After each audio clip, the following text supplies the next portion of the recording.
Hello and welcome to the Looming Dread.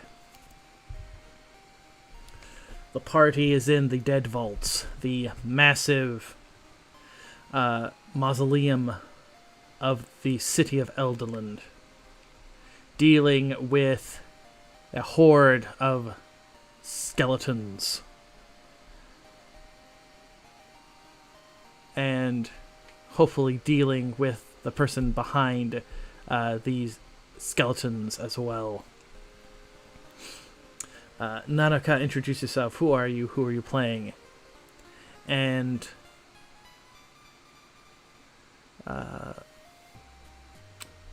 what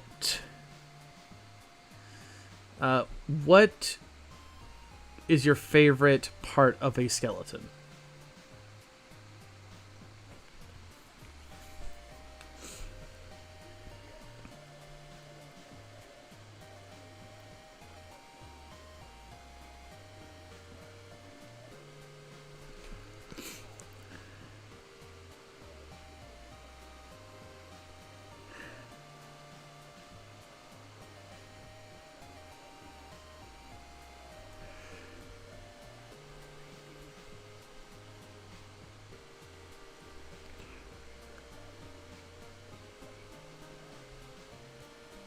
I take it, your favorite types of creatures are the soul flensers, because they're all about brains.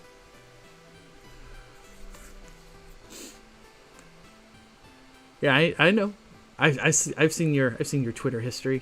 You got all those pictures of soul flensers and weird poses. Like a certain squid man from a certain popular 5e-ish game.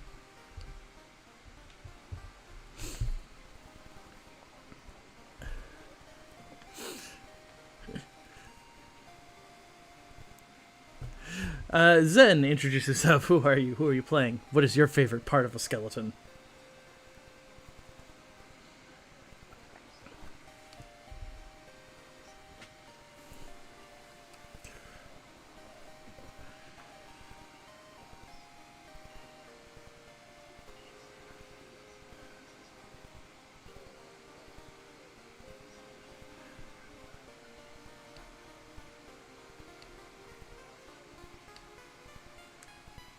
Yes, that is a thing that skeletons can do in this magical world we live in.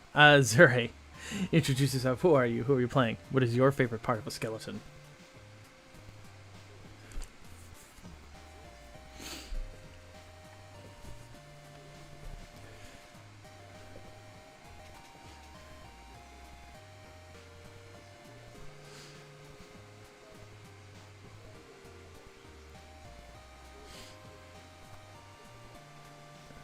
Hmm.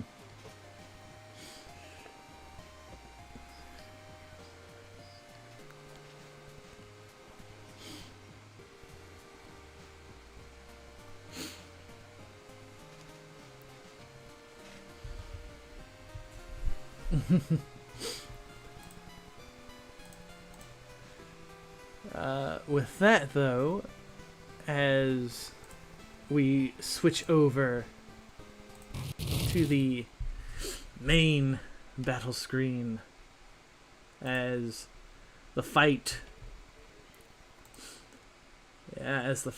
continues. Hello, Mega. Who introduce yourself? Who are you? Who are you playing? And what is your favorite part of the skeleton?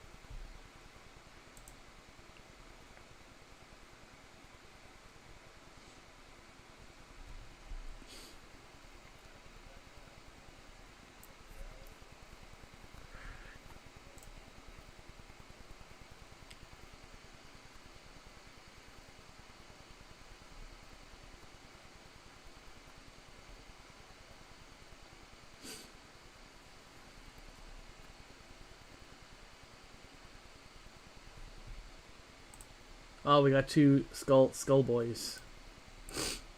Okay. Well, with that, you'll certainly be dealing with skulls and other types of things, as we resume the combat. And it is, let me check. Did the skeleton mages go? No, I think the last person was Ruvir, so it is their turn.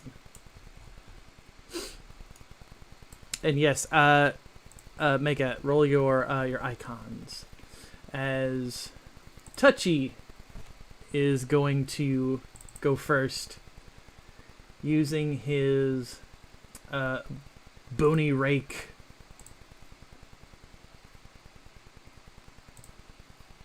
And miss so bad. Oh boy.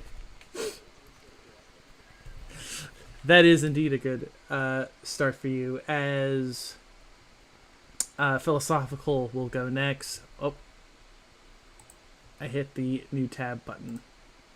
Whoop. There we go. Okay. And the Philosophical will use his blue fire rays, and will also just also miss. Yeah, I think they do actually. With that, though, Adventurous is gonna run up. Move that one out of the way. He's gonna run up, and he's going to strike at Raphael with a bony claw. But it was a 2 this time. It was not. It wasn't a 1. So I will take that as a Pyrrhic victory. Raphael, it is your turn.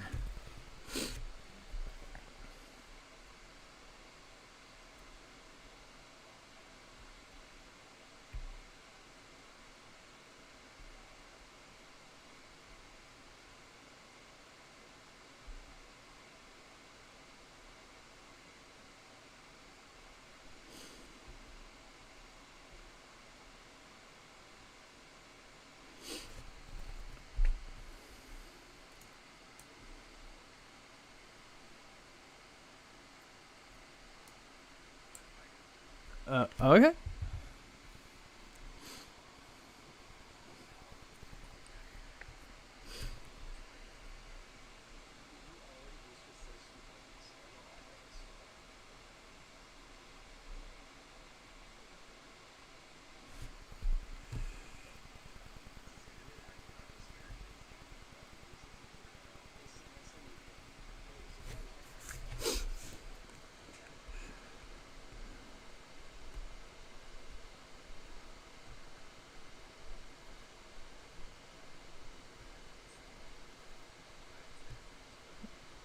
Okay.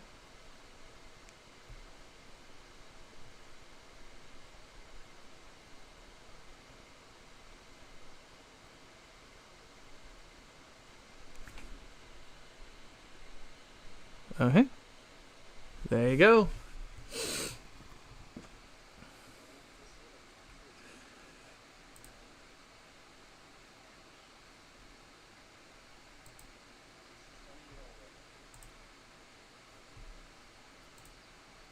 Okay, so that is how much?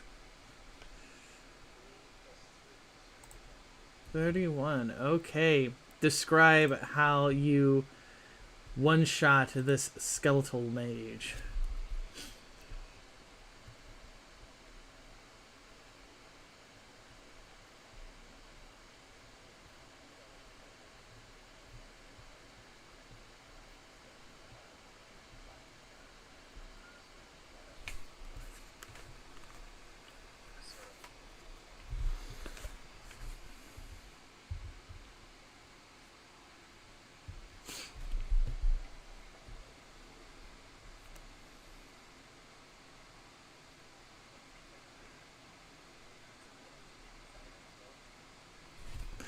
Yeah, in fact, as that happens, the impact is so strong it actually throws it into this coffin. Anything else? After you really wallop that poor defenseless skeleton mage.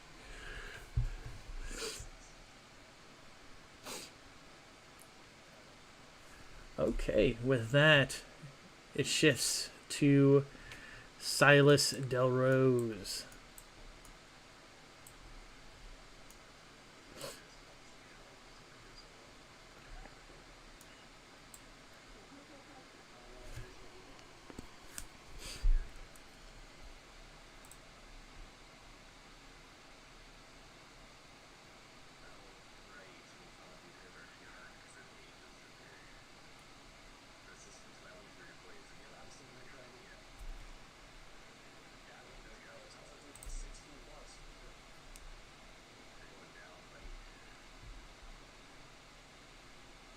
Okay, that is 15.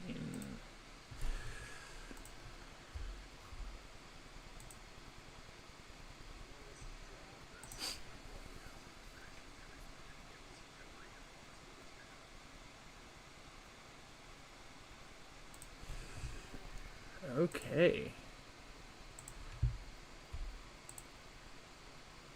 That it shifts to the Dead Vault skeletons, which are there are not that many left. So we'll have Elated will go first. Make a strike with its skeletal claw.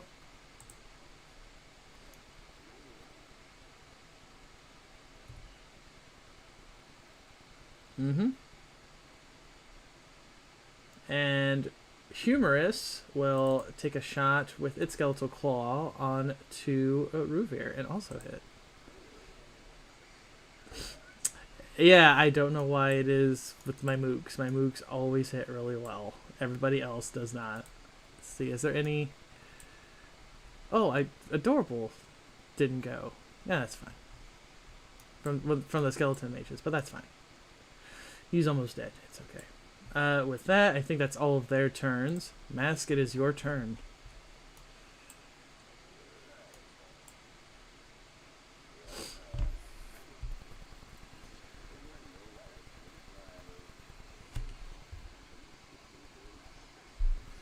Didn't you... Wasn't it Acid Arrow or like the Triad one or something?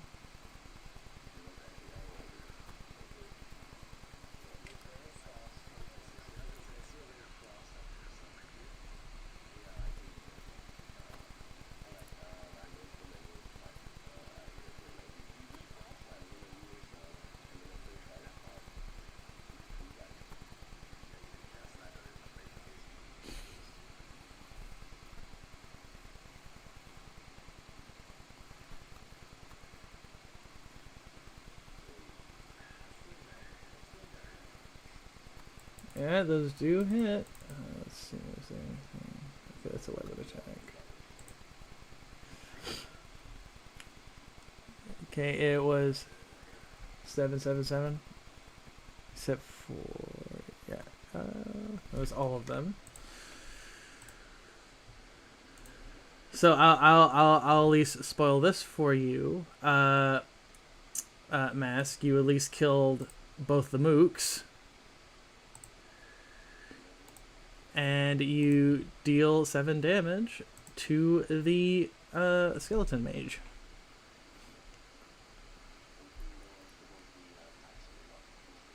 Oh, okay. I'll add that back.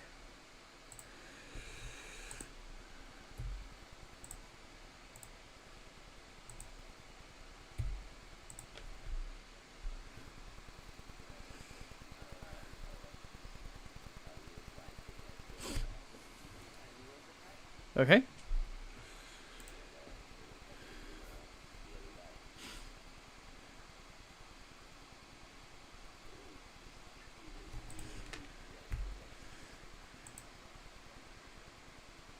Yeah. Yeah.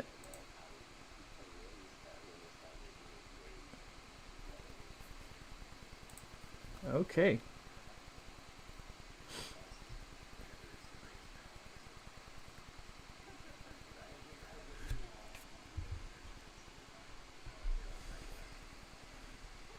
Tiberius will like kind of like slowly just do a high five. Very, very confused by what you're doing. Yeah. Also, if I remember, you're vulnerable right now, Mass, right? If I remember, I think it's... Is it a save? Let me... Yes, it is vulnerable until the start of the mage's next turn. So you should already not be vulnerable anymore, I think. Because they had already gone. Anything else? Okay, Ruvir, it is your turn.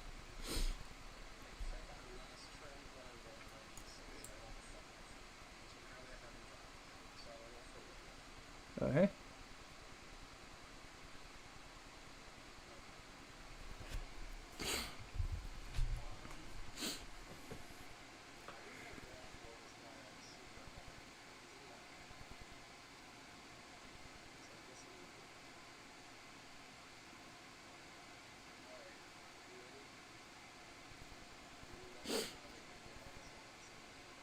Okay.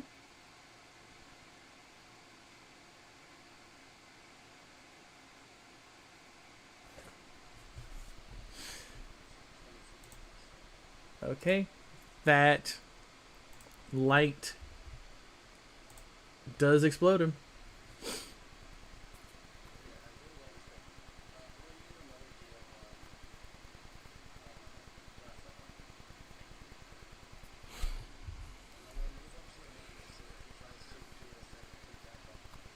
Okay.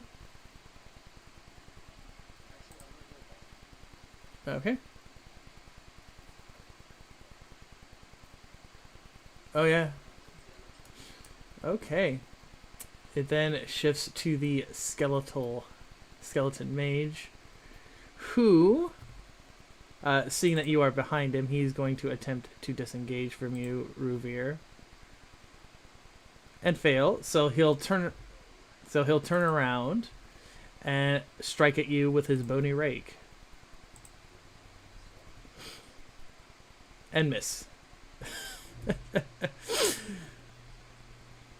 No, that is... Yeah, that's very, very true. With that, I think that is all of my mages. Raphael, it's your turn. Put him to bed.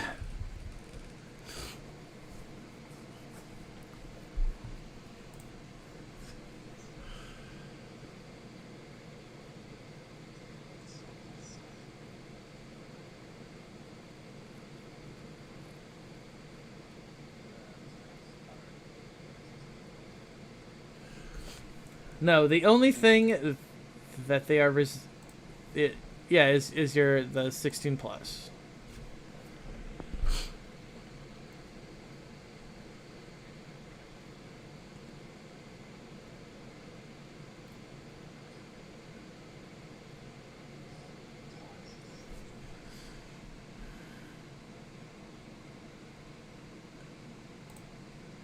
Okay.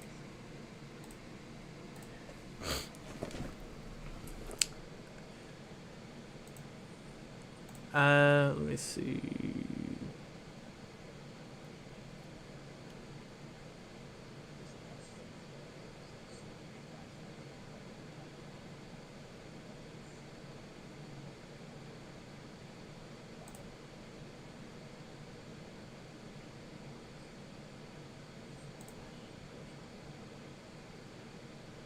I think that would only be 9 because that's not a natural 16 on that roll.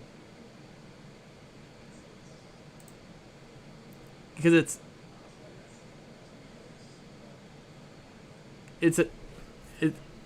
oh, you're right, it is a spell. Then it's, yeah, if it's physical, I mean, it's not physical, I mean, if it's like a spell, then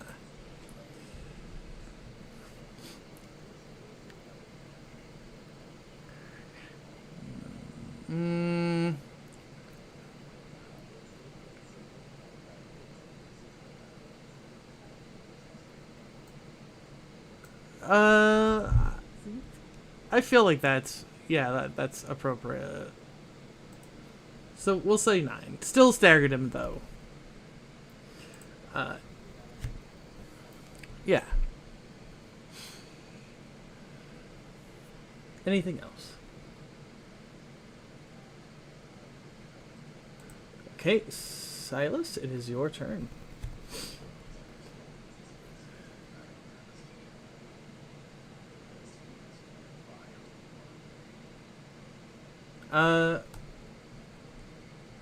I would say that's nearby. Like if you were over here, that would be far away.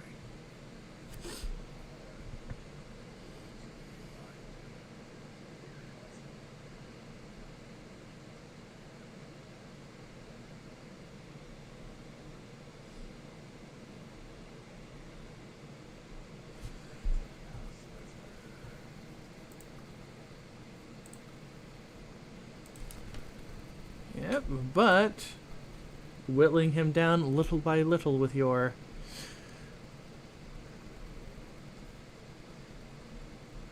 Okay. Mask, it is your turn. It's up to the wizard to take care of the skeleton mage.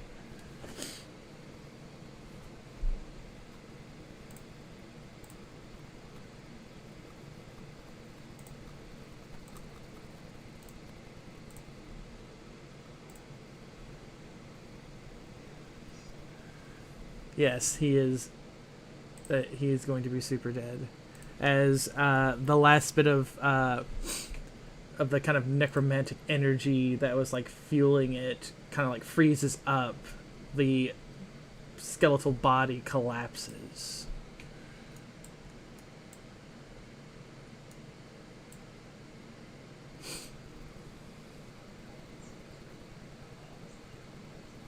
Yes, indeed.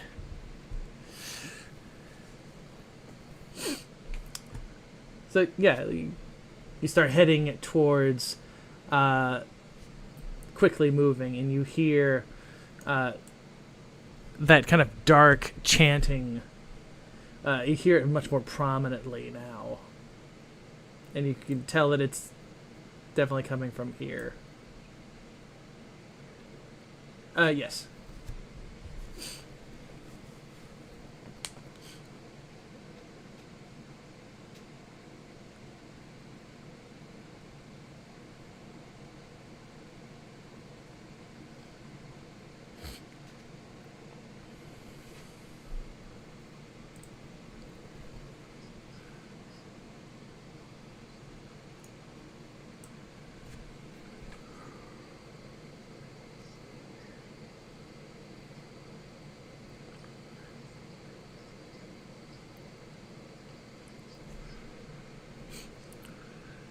Yeah.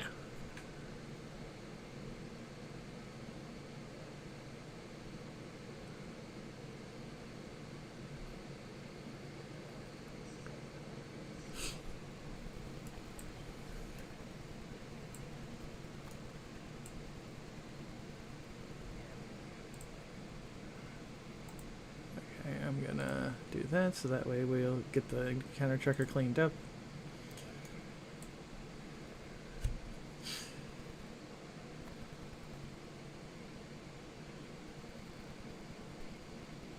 Okay, you push it open and you see a lanky-looking young man with a scour look on his face. The robes that he wears are kind of like that grayish silk, and it looks like there's like a little bit of a mixture of what the priests and clergy were wearing up there. You see like there's a little bit of that yellow in there, but it looks very kind of like dirtied. And he looks and he sees he sees you, kind of Raphael, and he sees the others. He goes, "Fools, the lot of you."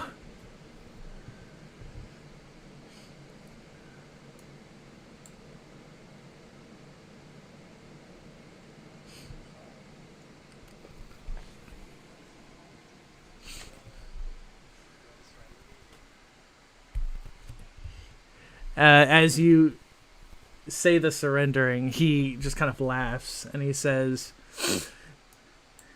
goes, "No, even if I die, I provide power to my master. Even if I cannot kill you, my death is not in vain. And you'll see him throw some stuff upon the ground, and you'll see some more skeletons begin to manifest. But this time, yes. Yes, they are.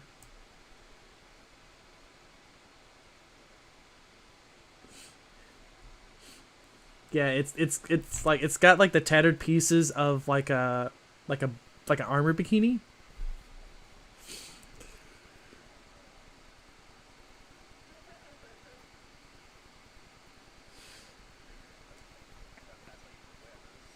Yeah, indeed. They provide good armor protection, guys. And he simply points his staff and he says,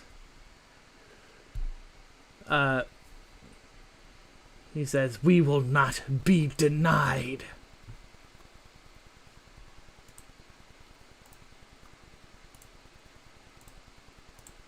And combat shall begin anew.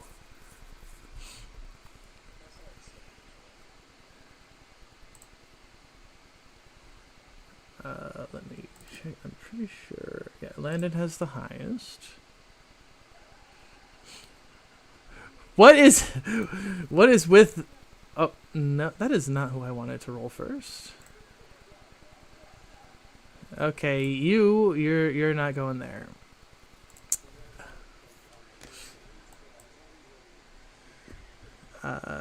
He will go like that. Then Raphael. So, you will go after... Whoops.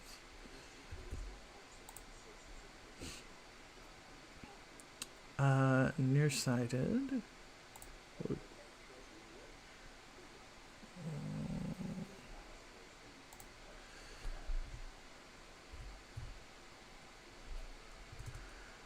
This one, he'll go 5.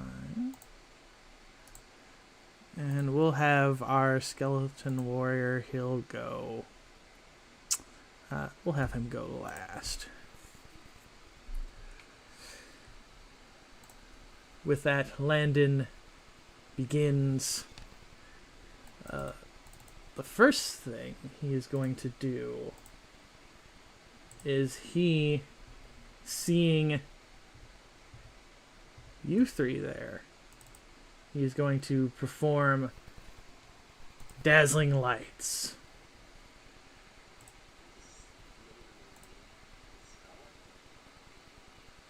I like how it only rolled for...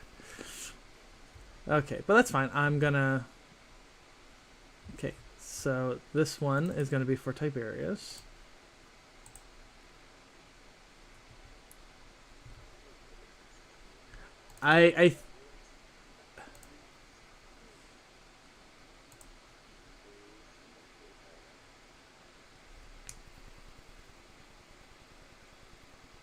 Okay, but it was a once per battle. And that is he's going to run up this altar, and you see like this kind of staff with like a kind of dark swirling around it, and he'll point to the skeletons and say, "Defend the ritual, you fools." Mask, it is your turn.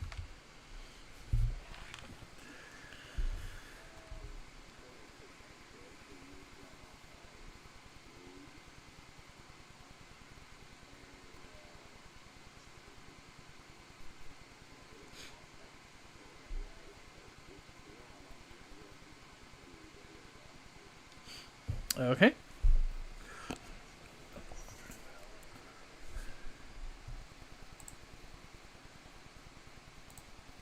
Technically, he's a named foe, so I'll give him the cool boss thing. Okay, 17.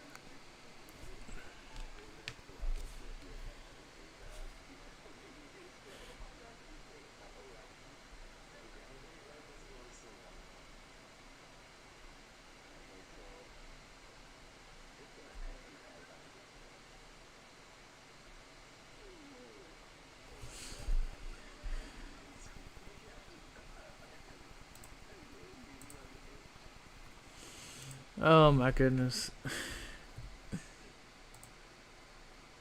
Oh my god. You staggered him with one attack. Oh my goodness. Okay, I need to fix his... I need to fix that real quick. Okay, there we go. So that's his 5 ongoing.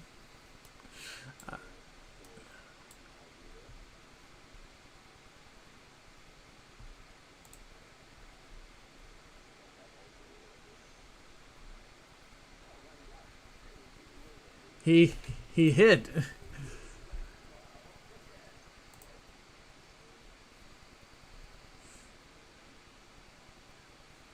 Okay.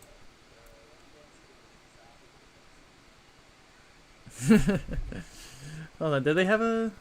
I don't think they have a... Yeah, they don't have any of that resist stuff, so they're good. Yeah, they're good. Okay. It is now the... It is, Earthy. I have to click on it to make sure it's the right one. He is going to... jab the bones into our favorite Tiberius and hit for 5 damage. And then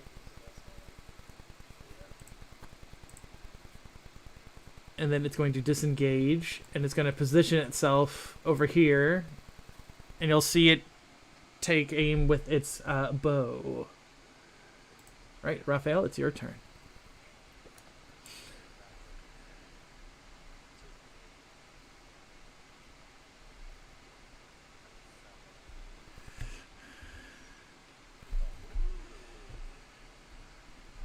Okay.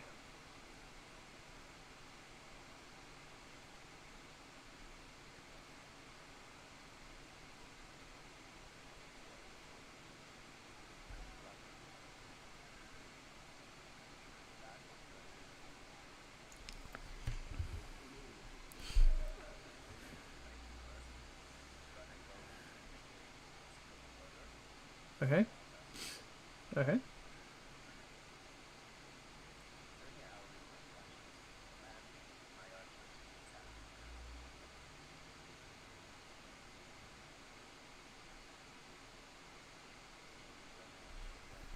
Okay.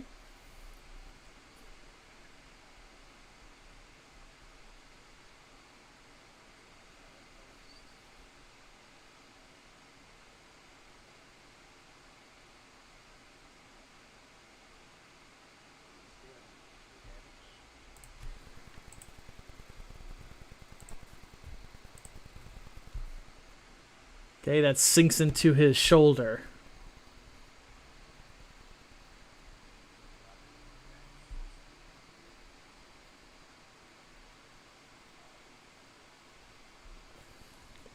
Whizzes by him.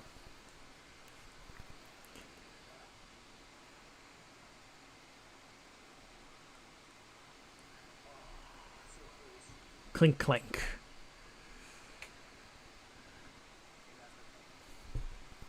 Okay. It then shifts to muscular, and muscular is going to run itself here to kind of interfere, and it's going to take a shot with its bow onto Raphael. And it clanks off the armor. That is going to be its turn, as they're going to basically try and run defense. It should be next then. Silos, it is your turn.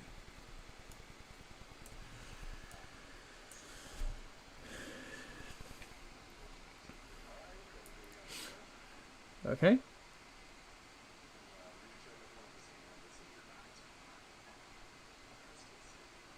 Okay. Yep.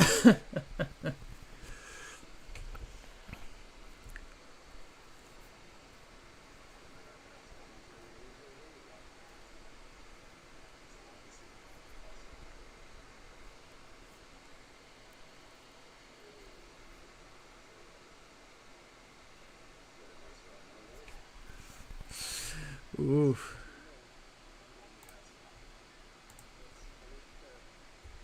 Oh boy. Oh. Oh, you're gonna love this.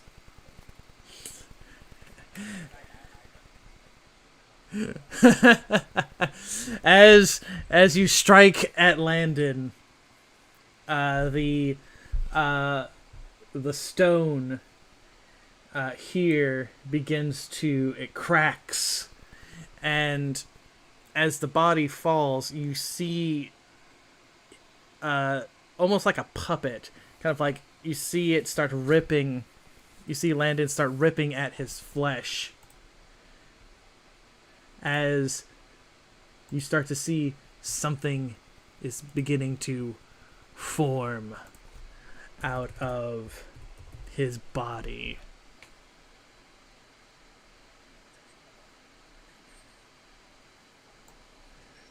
No, what you see is that.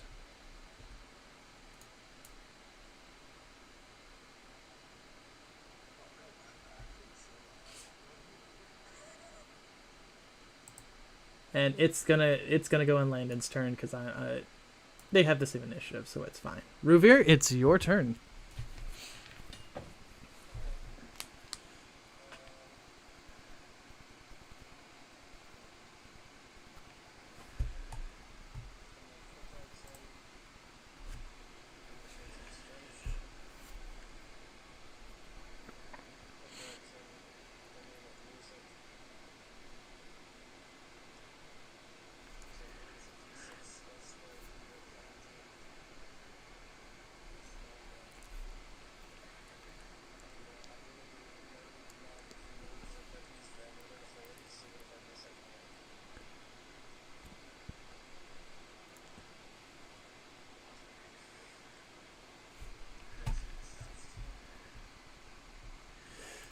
Ooh, you are not gonna like this.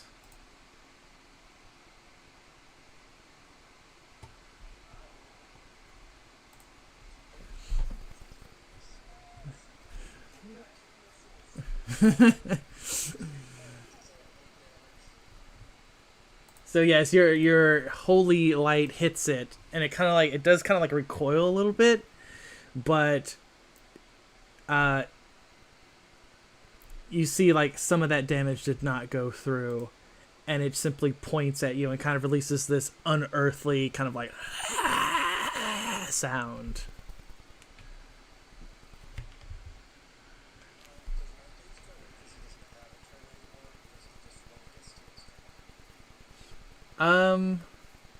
Let me check. It says until the end of his turn. So I'll say that it would go away because he's technically dead.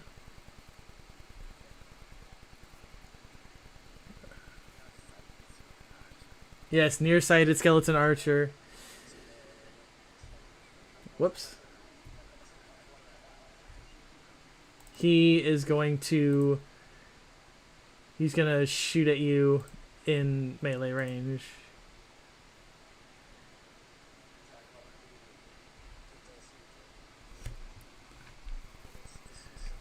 If it's the... Yeah. I think they... Hold on. I think they did put it where it's... I think it is where it's like ranged attacks. If it's against the same person, it shouldn't provoke.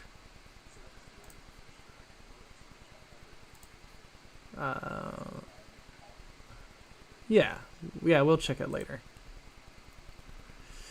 But yes, that arrow it sinks into like your arm a little bit. It doesn't hurt that much though. And then it is going to disengage. And it'll run itself over here to kind of get in Silas's way.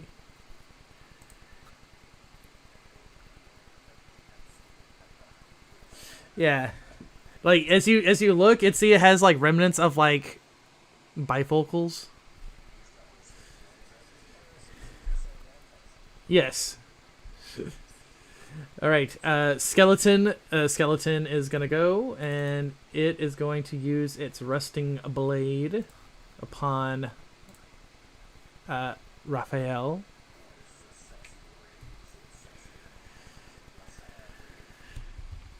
It's it's it's it's a mighty blade. Its heaving skeletal bosom huffs as it strikes at it. Raphael is like, no, he is too sexy for me. And that will be its turn. It is now escalation 1. It is the Bone Shard Race turn. Let's see, what do I want it to do?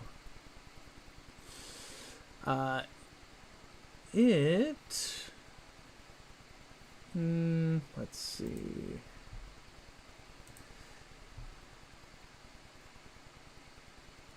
Oh, why does it have 34? It wasn't. Oh wait, no, it did get hit. I don't know why I was thinking it didn't get hit. It is going to float itself this way, and pointing right at Ruvir, it's going to do Bone Shard Cyclone. And miss. Yeah. And it would have been good too.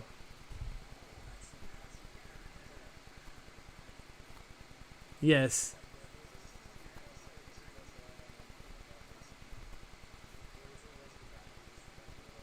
Yeah,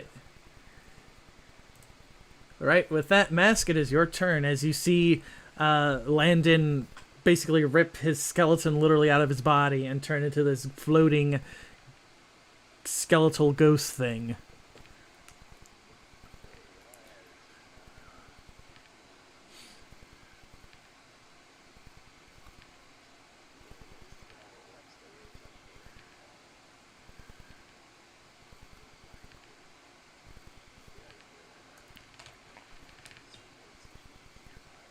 Yeah.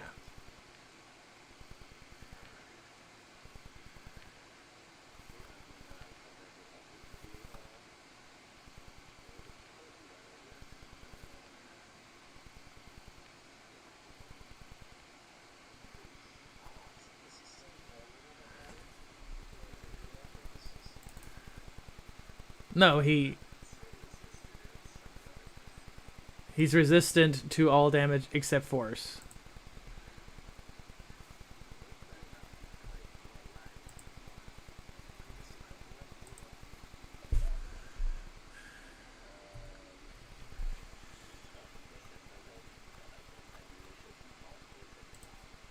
Yeah, he should be fine.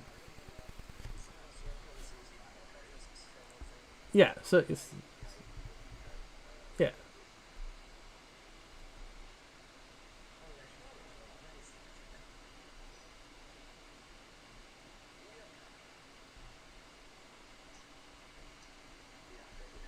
Okay. Okay, with that, it turns to the earthy skeleton archer. He is going to I think he'll take aim at Mask.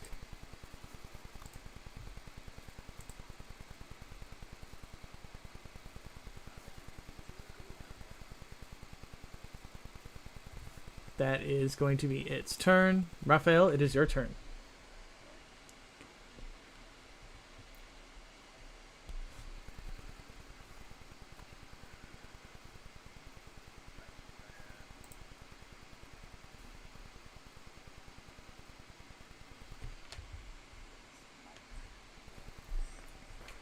Okay.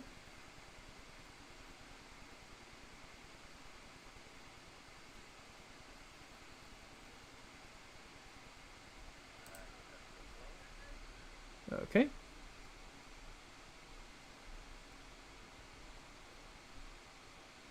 Oh no.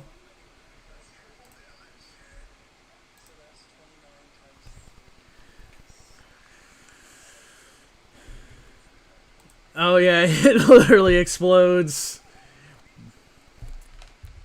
You disintegrate everything. The only thing that survived was the sexy bikini armor.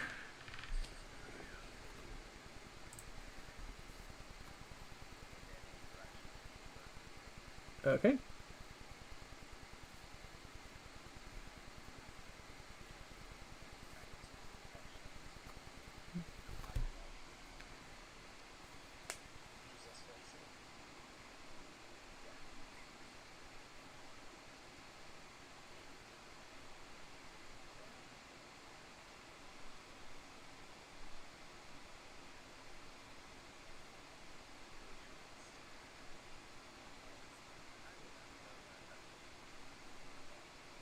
Okay.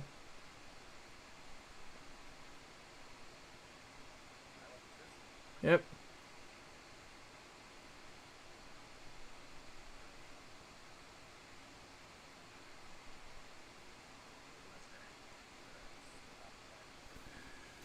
Mm-hmm.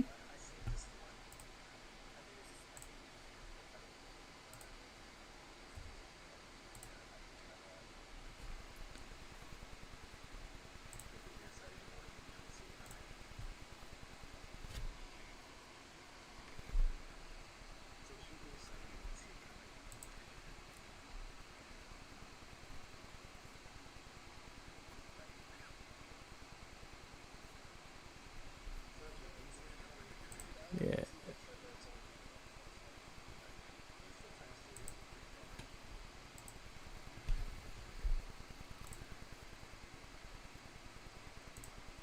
Yep, very nice. Anything else? Okay, with that, it turns to Muscular. Muscular is gonna take a shot at Silas. And you just matrix dodge out of the way.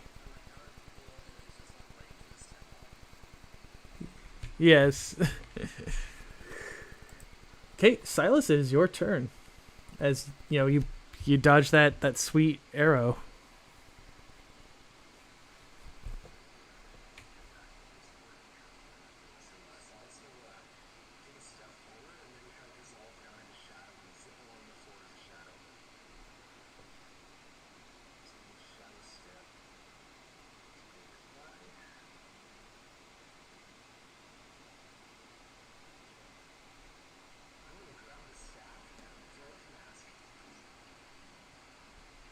Okay.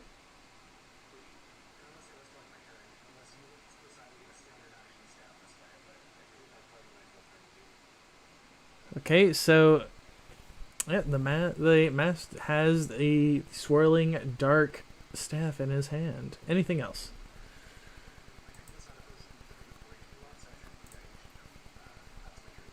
Okay, Ruvir, it is your turn. If you get to where the sexy skeleton is, yes.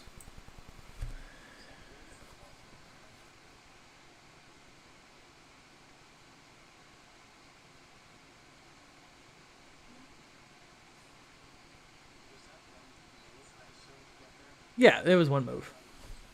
No, like right there is good.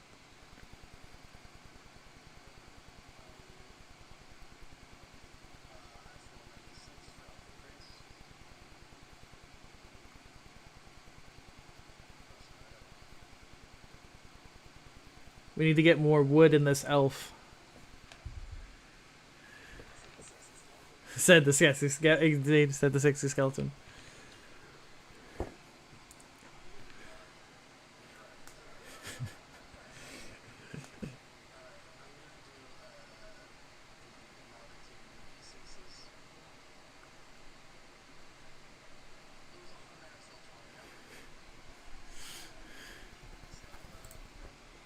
Okay. Okay.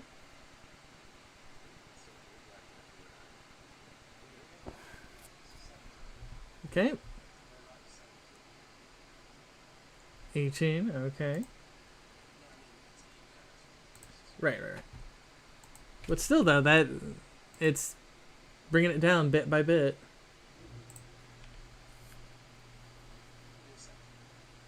Okay, nearsighted is next.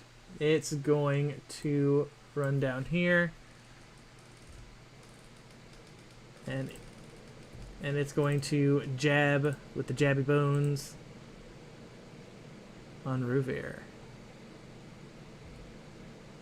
And miss. Okay. It is now the Bone Shard Wraith's turn. And the Bone Shard Wraith is going to strike with its spectral claws.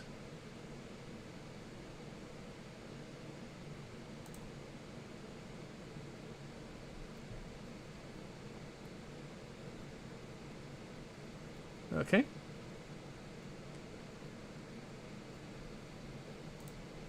Oh, yeah, you did. They're, except for the first one. The first one was, yeah. Yeah, and thankfully you were not, they weren't natural. You would have been weakened. Then it is going to, after striking at you, it's going to disengage. And then it's going to float itself over here.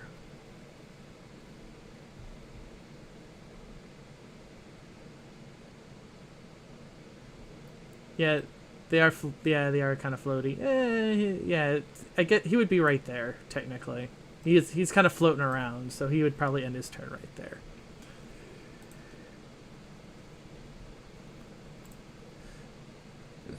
All right. Okay, it is Mask's turn.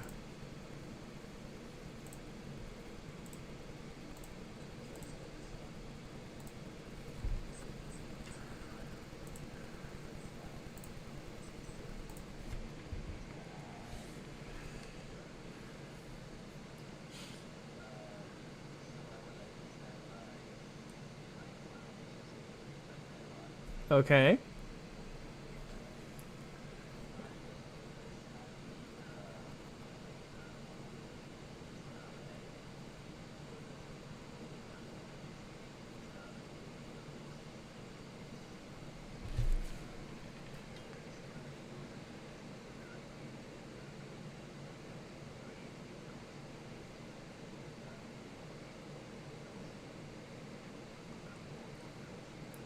Okay, roll it and see if it's the no complication or complication.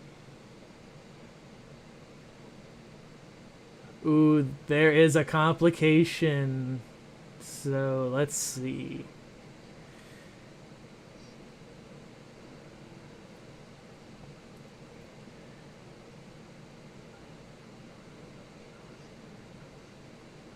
No, here's what I think will happen. As you do that and you feel the you see that you are kind of pulling the ghostly aura of the Bone Shard Wraith out. You feel the cold, shadowed hands of the Nightmare Lord around you, and he whispers into your ear, and he says, "Because you usurp my power, your enemy will grow stronger." And you just hear this cackle as, you know, the staff kind of cracks and breaks after you do that, but you see that the ghostly power of the Bone Shard Wraith is no more. It looks more substantial, and thus you are able to strike it normally.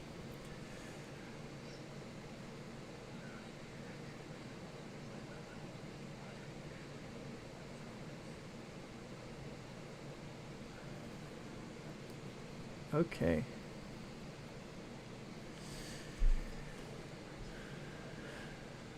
All right. Okay, 15 damage. You strike hard at the Bone Shard Wraith. Who else was it? Muscular and Nearsighted. They both take 15. Okay, and then Muscular. Okay. Okay.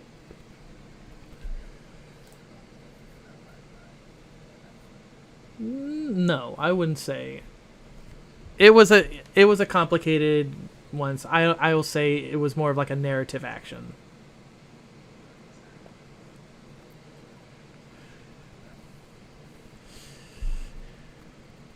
Ironic that Tiberius did much better dazed.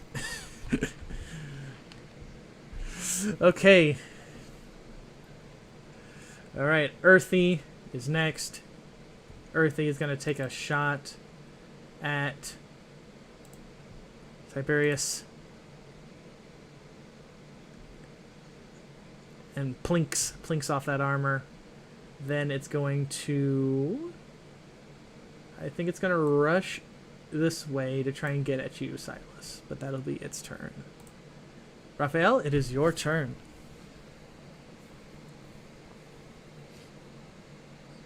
Okay.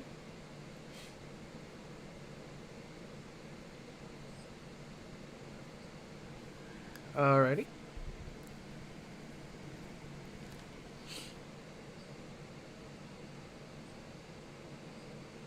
Mm-hmm.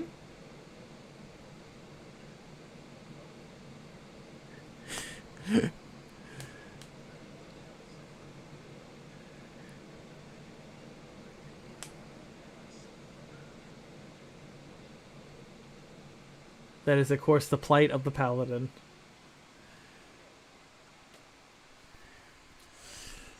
That is 10 damage. You... Alright, so describe for me how you strike down the Bone Shard Wraith.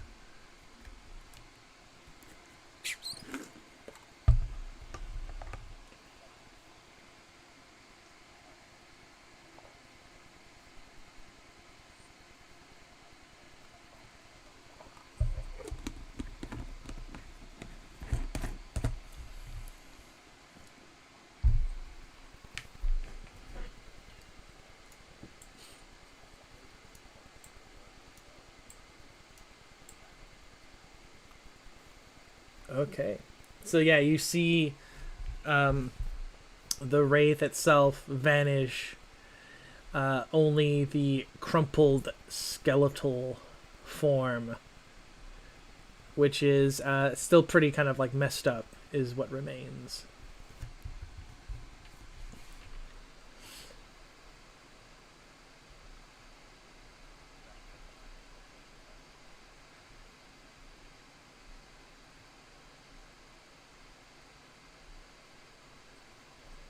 Okay.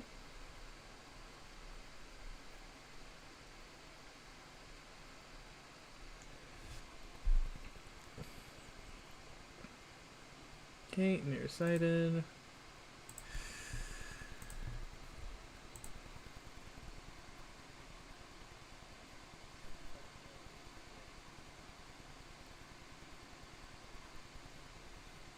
Mm-hmm.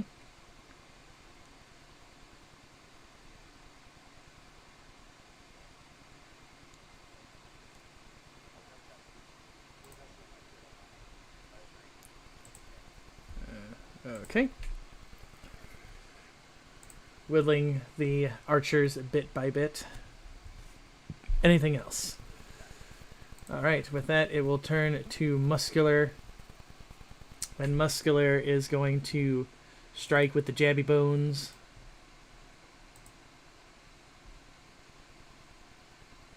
Onto Silas.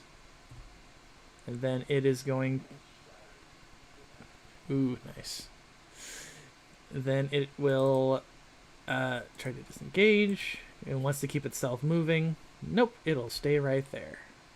It's pretty confident, despite the fact that it didn't hit you. Silas, it's your turn.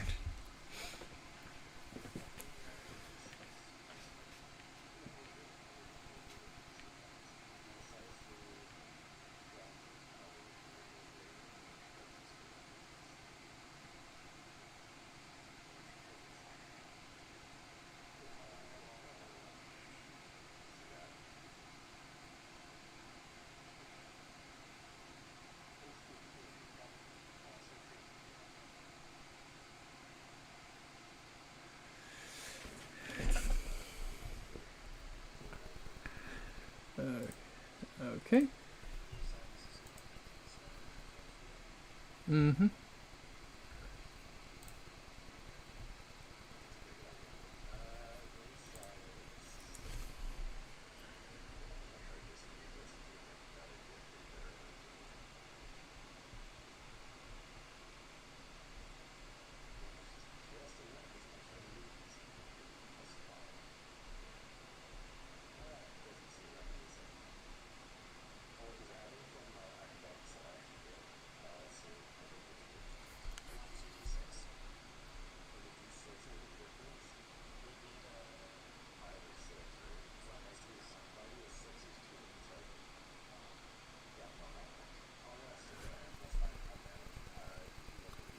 Okay. Ruvir, it's your turn.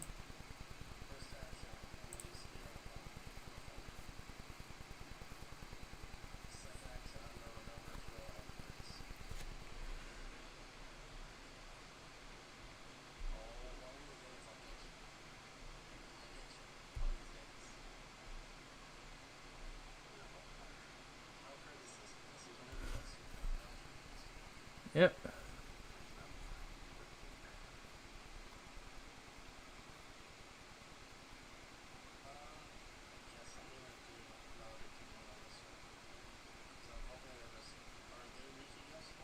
Yeah.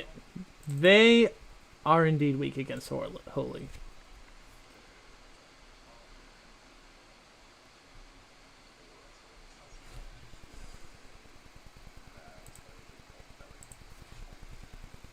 Yeah, that will disintegrate it.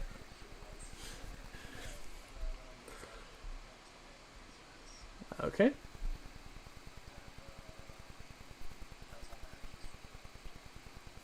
Okay.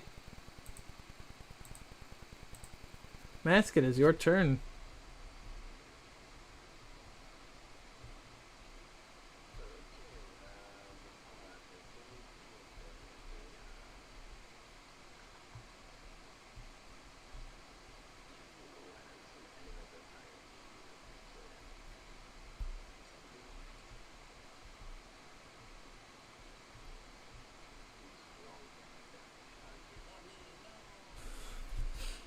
That's when you found out that Mass had been possessed by the Nightmare Lord the whole time.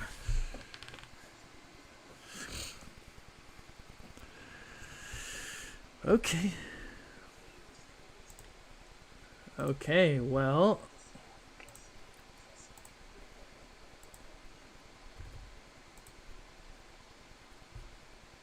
Okay, you took.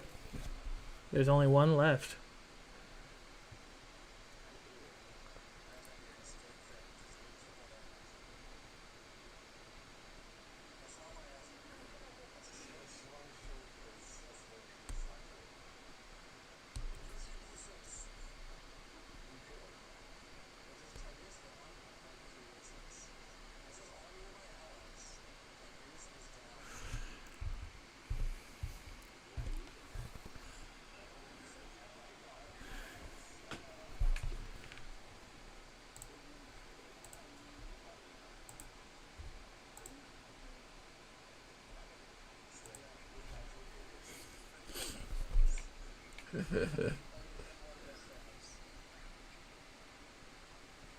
Let's be real. It's 20 more stabs because he'll miss like half the time.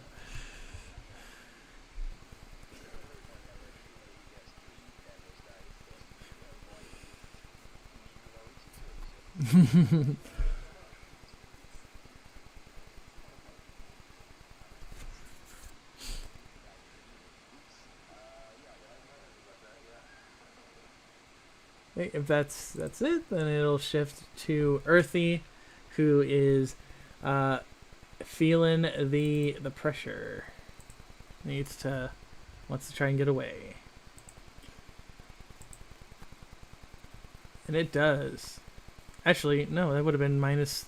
That should have been minus.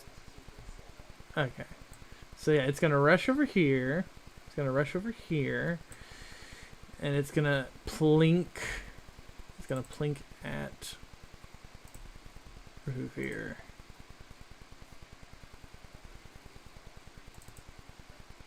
Oh, I don't think it rolled.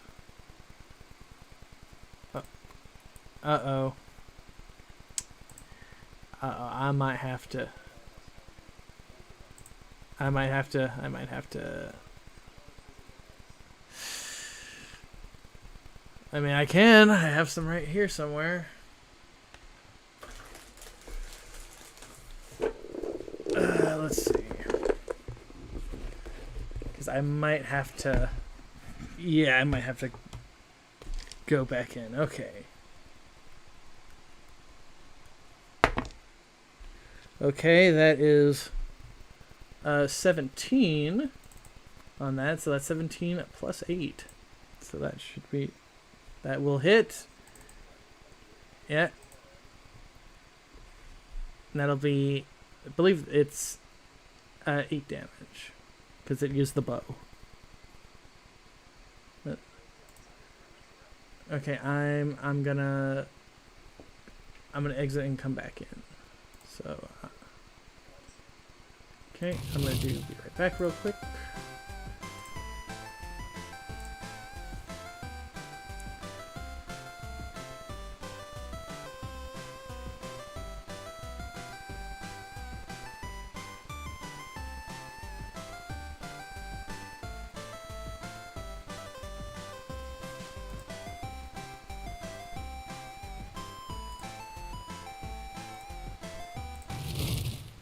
Okay, let's see if that worked. We already counted the, but I'm gonna test and see if the shot will go again. Yep.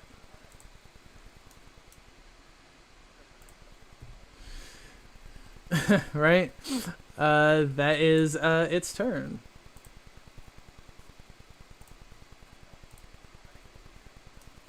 Yes, I'll say yes.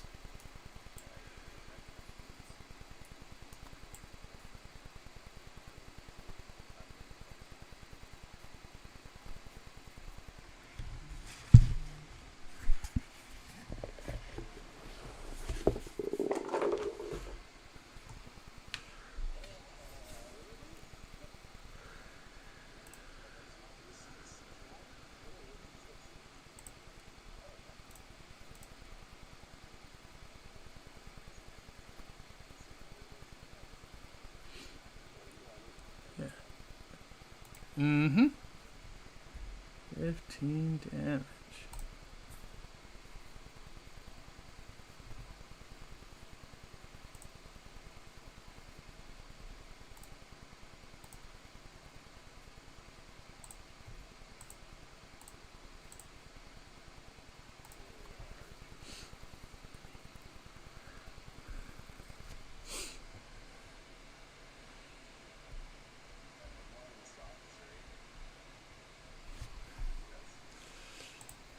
Yeah, and that last plink.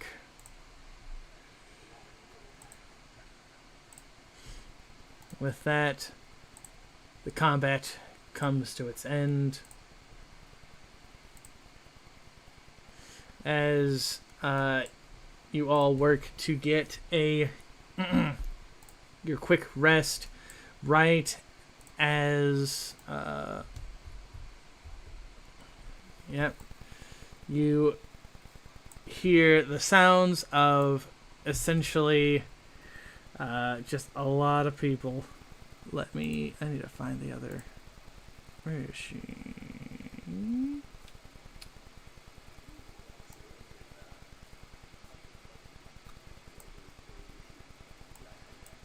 So as that happens, you see Odessa and Thomas run in, but you also see kind of rushing in some of the silver shields as well.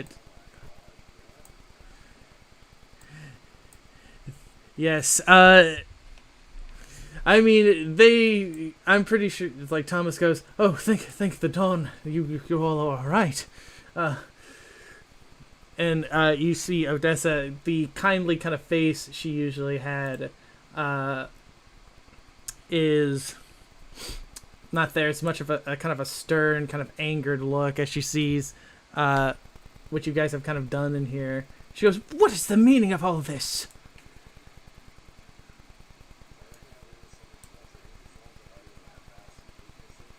No, these look different.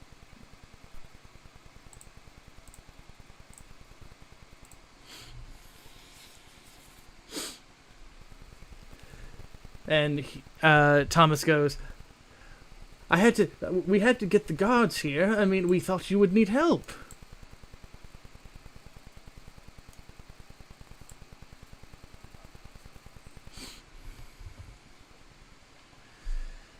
Thomas just kind of nods a little bit, and you see him kind of looking at everything you've seen, and he kind of points, and he sees like the basically the flayed corpse, and he goes, it's like, Mistress Odessa, Landon, and she kind of pushes herself between the two of you, and she goes and looks at Landon's corpse.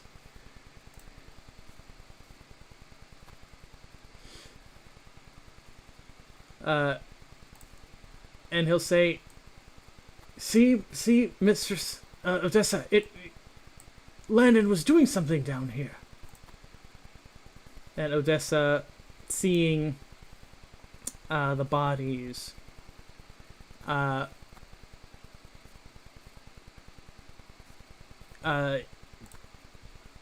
she'll go, then you'll have to explain yourselves. As the guards kind of like begin to kind of file in a little bit. Just taking like, they're kind of taking stock of like the skeletal remains and everything.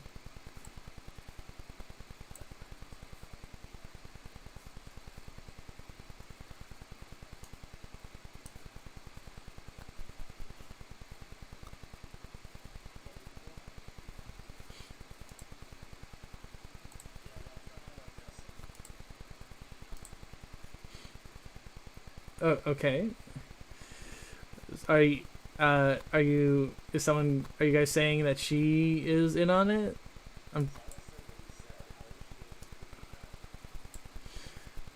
She will angrily, she'll say, how dare you? I have served this city and I have served the Dawn Guards as far as I can remember. Why would I dare,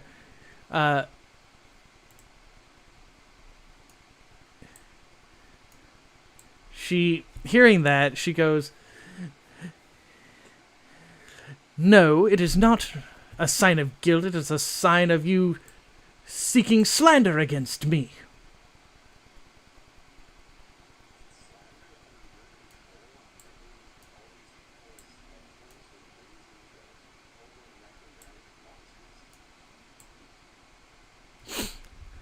She, as you say that,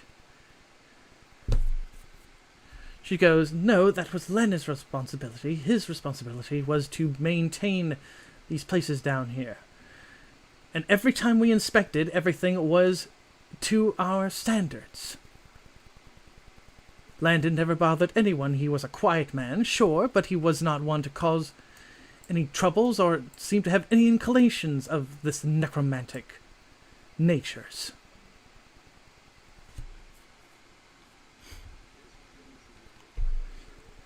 Sure.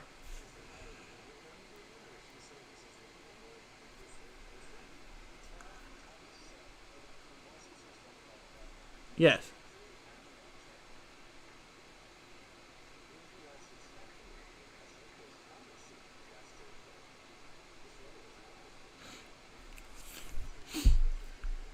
She looks to Thomas with like this hint of anger, and you'll see him sheepishly hide behind Tiberius.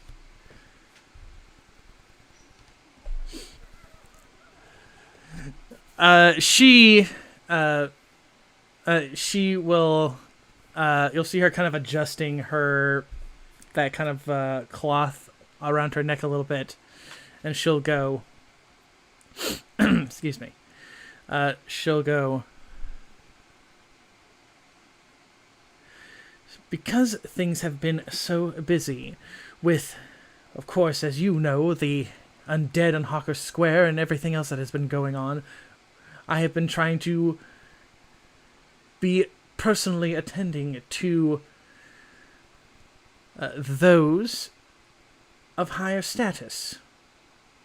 Because I believe that my employees, the people who work and serve under me, are competent enough to handle these tasks.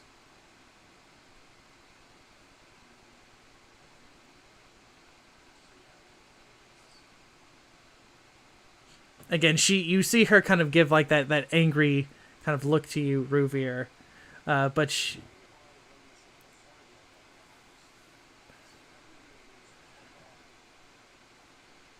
she again, she just kind of doesn't say anything.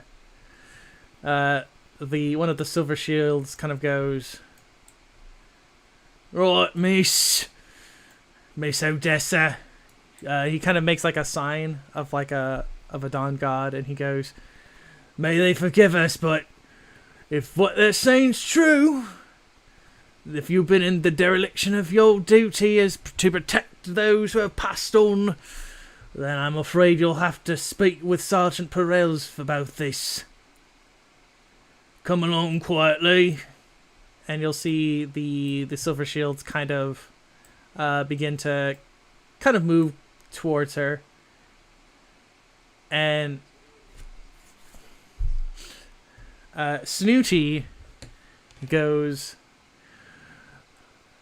let me make him a name real quick, which I can do with a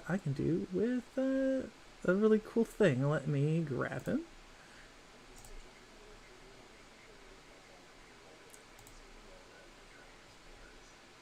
Okay, his name is Hedem. Hedm. His name is Hedem, the diplomatic.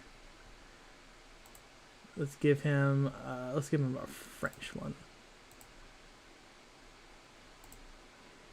His name will be Emile.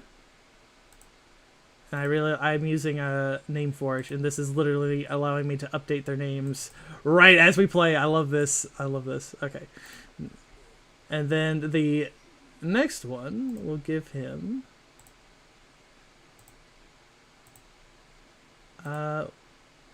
will be Artud.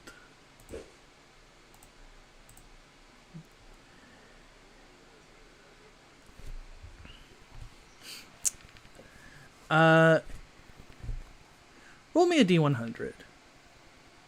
High, yes. Low, no. Yep, they are indeed on the up and up. And Odessa, again, she's, like vehemently is like, "This is utterly ridiculous. Are you suggesting that I am in derelict of my duties? This is outrageous. Do you know who I am? I have served you in this city."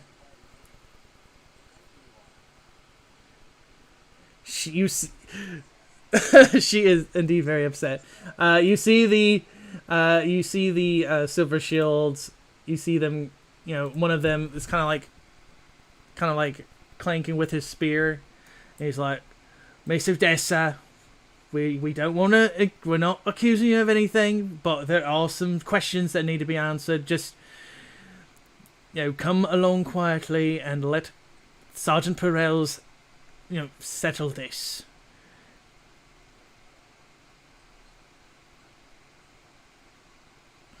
As she angrily but reluctantly kind of goes with them, and they escort her out.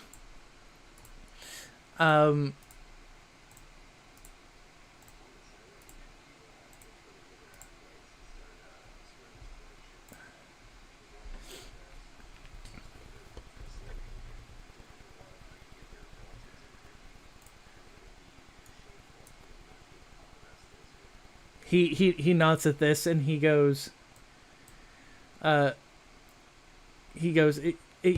sir. He as Odessa kind of leaves, he kind of like sighs like a rather like a sad sigh. As this is the head priestess of his organization, who's the yes, his mother. So there's a bit of a scandal with that as well, and he'll bow out as you guys are left to investigate this. Okay.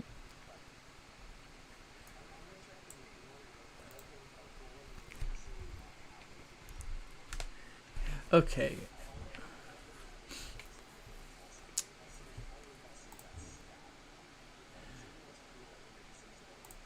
Yes. I'll say okay. As you all are kind of observing this place, you'll notice it's not on the map obviously, but you will notice that there is a very simple bedroll, like right here, and there's like a few little ammodities. You know, there's like a place where you could eat. You know, there's some drinking water, that type of stuff. So he was obviously living in this area. Roll me a wisdom or an intelligence and a background.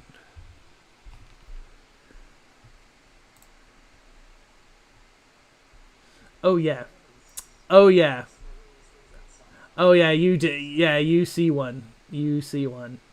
It just looks like it honestly looks like like right here. It honestly looks like a normal piece of the stonework, but you kind of push, you kind of it a little bit, and it like moves so easy, and there's hollowness on the inside.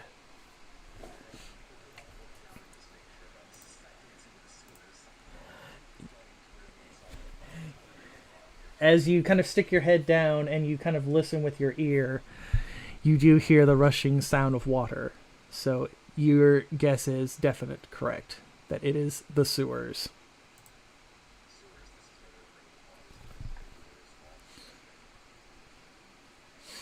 On the body of Langdon, well, the flayed version of Landon, you find two very interesting pieces of paper.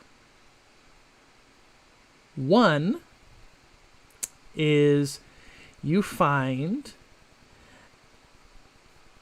a schedule of the lighting duties for the Lamplighters Guild for the past week. You see basically all the times that the Lamplighters would be lighting stuff in places like the Saddle, the Church District, the Commons, all of those places. Yes, the other one, it's a folded note, and it says, "Your efforts are as always appreciated, Landon, especially with our Lord's most recent request. We know that you have been quite,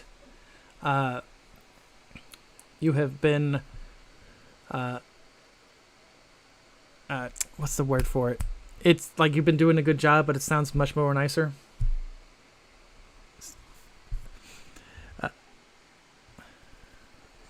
Yes, efficient. You've been quite efficient with the bringing of stock of the freshly dead.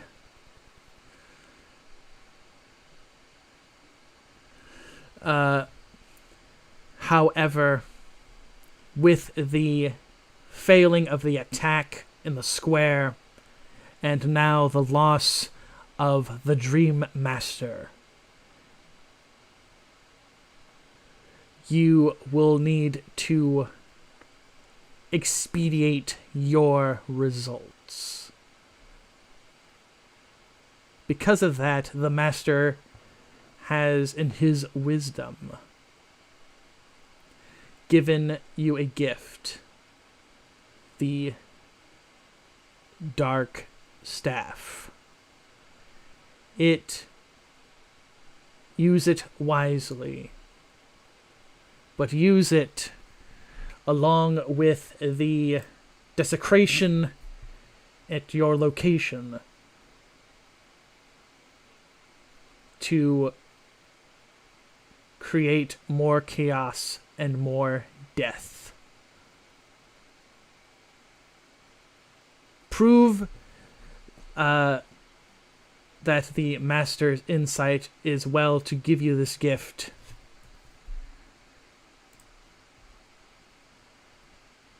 And soon we will meet you with further instruction. And at the last little bit of the note, it says, always remember to seek what was lost. Arlissa Thrent. Arlissa Thrent. Yeah, I'm posting... Yes.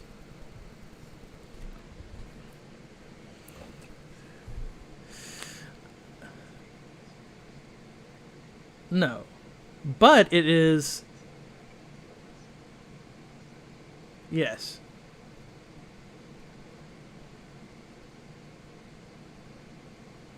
I do believe that was maybe one of the names that was said on the ledgers or something like that of the Dream Master, if I'm remembering.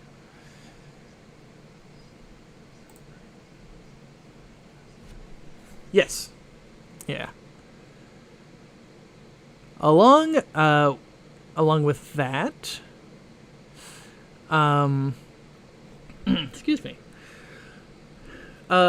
You find, along with that, a small shelf of prayer books, and one of them, it is a dark tome that basically discusses that the power of a divine caster can acclimate through the raising and controlling of the animus of the deceased. So in layman's terms, it looks like a very, very, very beginner's necromantic tome.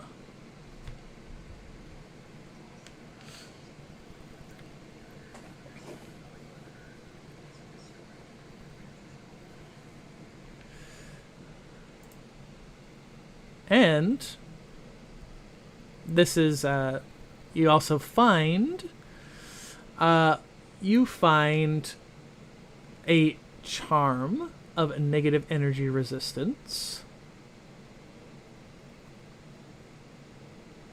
And you find 2 adventure tier healing potions.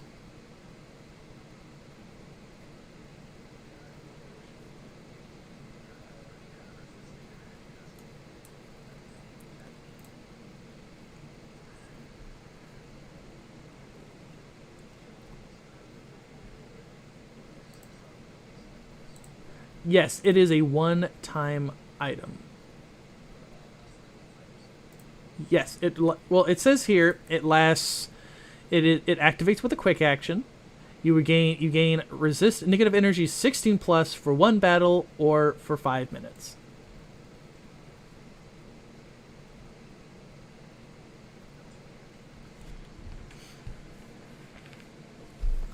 And Landon, unfortunately, did not have a lot of stuff on him, like monetary-wise. He had about let's roll a d8. He had like 8 gold pieces on him.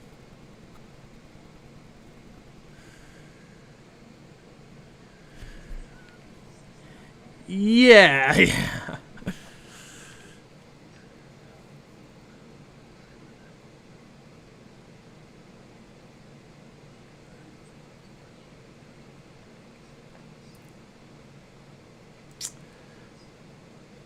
Yeah, they probably got smuggled in. Okay.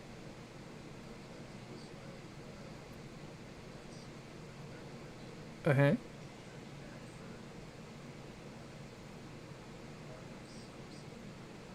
Okay. So what happens is you put on the sexy bikini armor, and you put it on. But as you do so, you see like magic kind of swirls around it, and it kind of shifts more to how you're kind of desiring. So what does the armor look like now?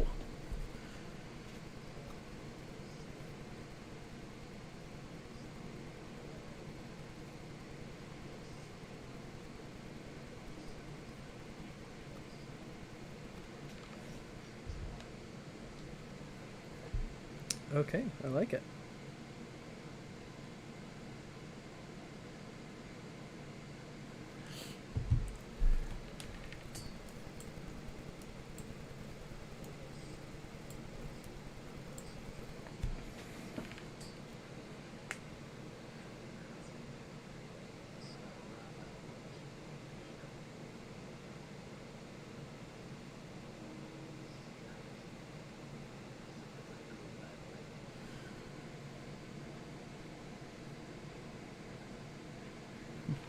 Well, to be fair, the wizard has been going first for all the PCs recently.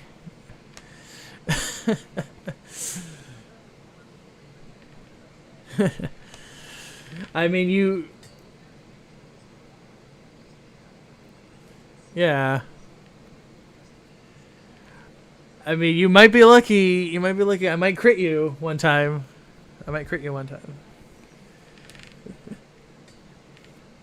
Okay. And with that, after you've kind of investigated everything here, what do you plan to do now?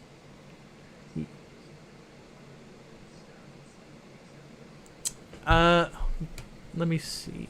Did anybody? Yeah, I don't think they rolled that yet.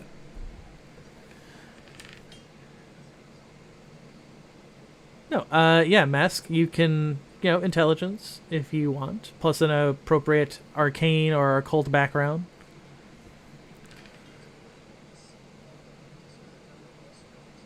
Religious should also work too. Yes.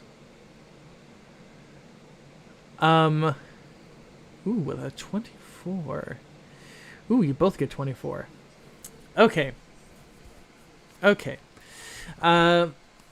Mask, with your connection to being from another age, you know that staff is not from this age. As you feel it, it feels older. While, yes, it was kind of, it was like a one-use staff, it was a powerful one. Maybe not from the same age as you, but definitely pretty old. And as for Ruvir and his religion, you know that this staff, the eye, the spikes, that belongs to one of the dusk gods.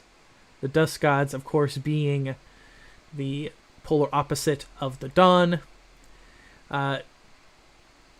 Shadows, death, murder, the various kind of vices, all of those are parts of the dusk gods. This one is known.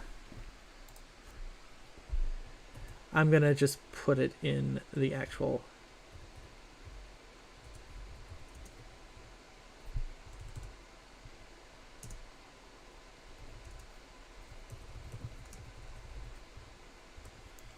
It is the symbol of Isolde, the always seeing.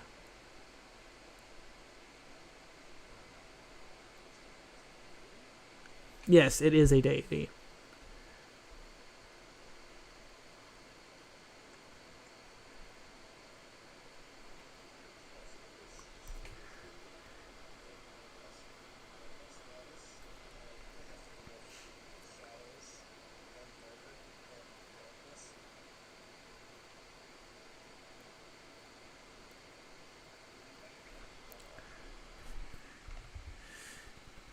It is not just that, Ruvir. You also know that Isolde the Always Seeing. She is of the, like I said, dusk and such. But she is, in particular, is she is a goddess of fate. She is always watching, always seeing for the perfect opportunity to seal your fate, which is usually very bad.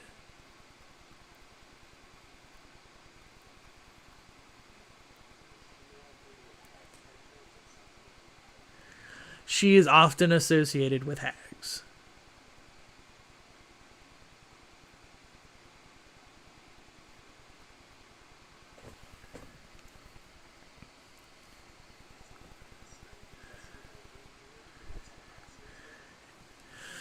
Yes, actually. Mass would probably know. Isolde is... She was technically like more of a cult god around the time of Mask's like age, but it kind of grew a little bit more over time. Like she's kind of a recognized figure, being, she is a like an official god. She is venerated, but she's venerated by hags, people, oracles, that sort of thing. But most of the time, oracles, when they like venerate her and they evoke her, they do so more as like a last resort kind of thing. Because yes.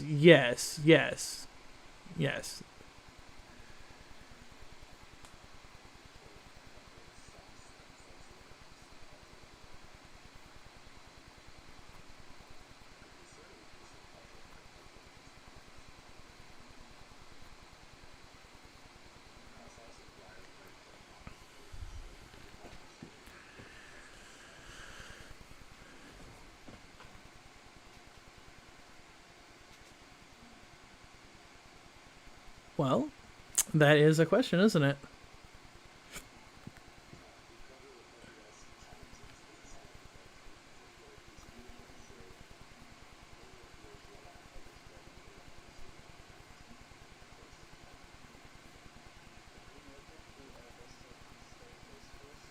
Sure. I would say you. Yeah, you could. You could ask people. There's Sergeant Perel's. He would know. If you there's the magical school. There's people there. You could figure out. There's quite a bit of options, I would say, if you're willing to talk to people.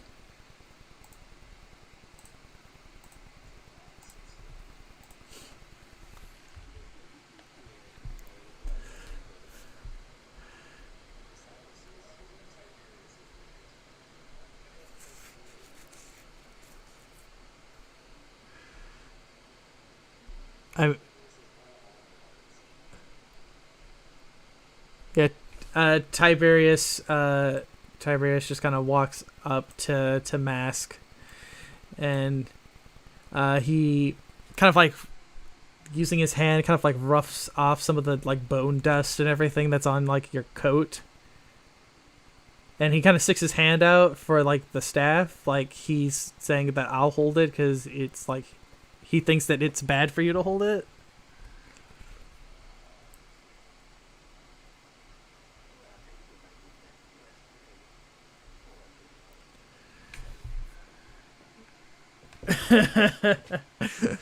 So yeah, he holds it. You holds it, and you actually like see him kind of like physically shudder when he holds it, just because like that dark energy is kind of like messing with like the arcane stuff that kind of powers him. But the eye, like basically the center where like the eye kind of glass is, it's completely broken and shattered. It shouldn't really have any kind of power left. So it's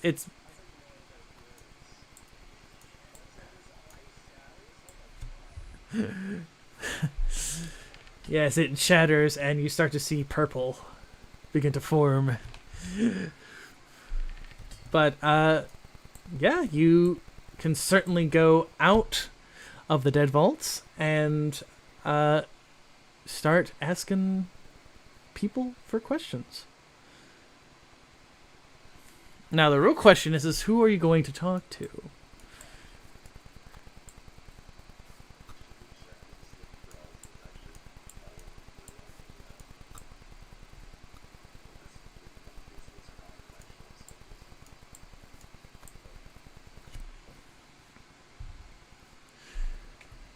Okay. I'll teleport you guys over to where he is. So that way it's just easier for you guys. You guys walk out of the dead vaults. A few of the parishioners that are there are obviously, like, you hear them whispering and talking as, you know, they saw Lady Odessa kind of being escorted out. They kind of ask what's going on, and of course you see a few of the guards are kind of like, you know, pushing them back, saying, you know, go about your business, you know, that sort of thing. You walk, you do move along, and you move along to the... Oh. Hold on. There we go.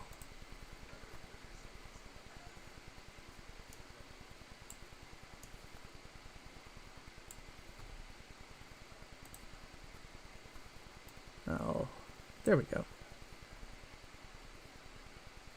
Guys kind of walk through some of the... and you find yourself at the prison. I got the map working.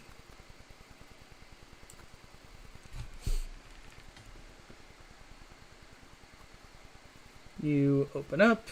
You see a few of the... excuse me, a few of these silver shields. They gotta go, excuse me, sir, name and business, please.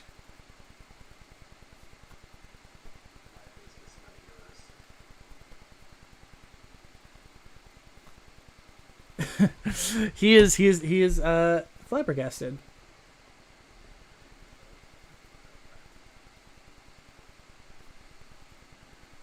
Exuberant goes, oh yes, Master Raphael. Yes, you and your associates. Right.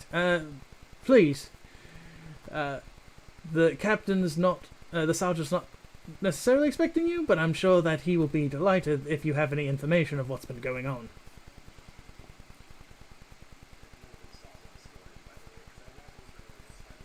Yeah.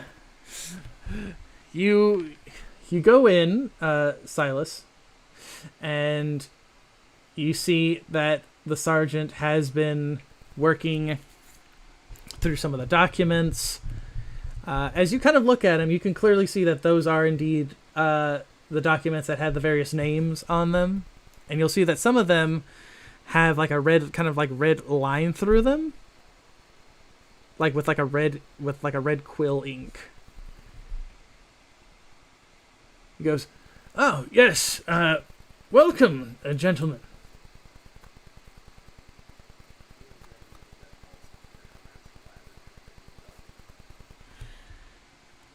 He goes, good, that is good to hear then. It's like...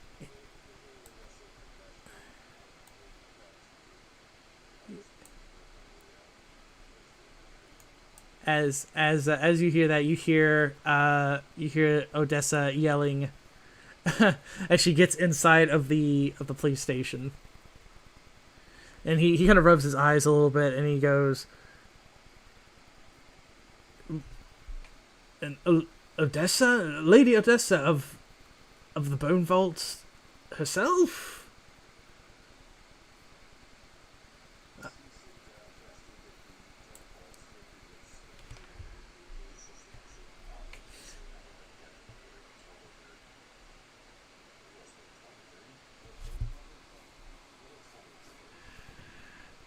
Hearing that, you'll see him kind of slump in his chair a little bit. And he's just like, that many? Like, it's not...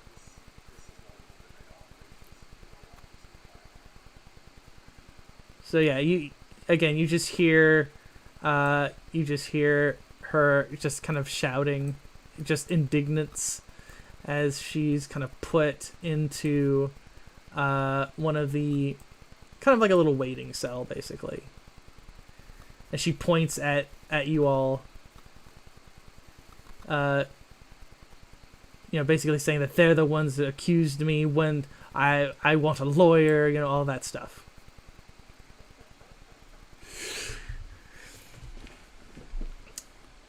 And he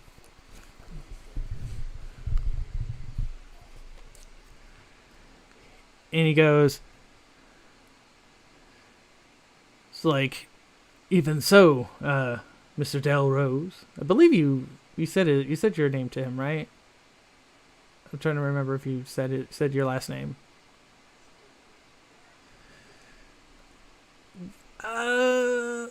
We'll say you did, just because I feel like he would want a little more, or maybe Silas, maybe, I don't know. But okay. Okay, true. He'll go, that may be so, Silas, but the fact that this has been going on, and she presumably, as far as what you're saying, with just the amount of undead that was down there, then her incompetency is bad enough as it is. She is a high-ranking member being so negligent. It doesn't make any sense to me. But maybe we can get her side of the story, figure out what's going on, and see where she does actually place in this.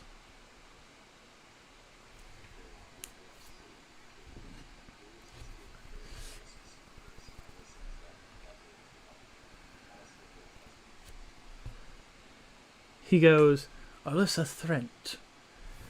You see him get up from his chair. You see him go over to like this chest, and you see him kind of like open it up, and it kind of goes through like various little documents. And he goes, yes, this one. And he hands it to you. You look at it, and it says, those are the members of the Lamplighters Guild. You see at the top, you see a name, Gyarados Kesmir, founder and leader of the Lamplighters Guild. Right under it is Alyssa Thrent, which essentially means essentially supervisor, manager, whatever you'd want to call it. And then there's, less rank and file, like names and things like that.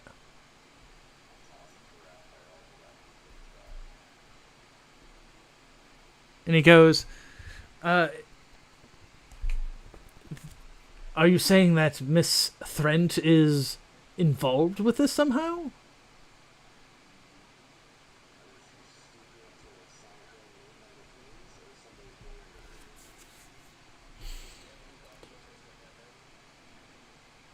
He goes back to the...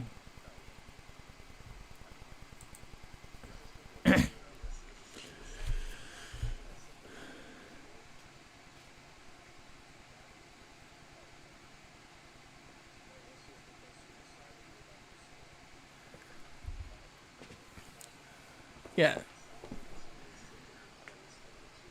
Yeah. So he goes and he gets out a little document. It's a letter, and it looks very formal. It just says on it, it's basically like how would you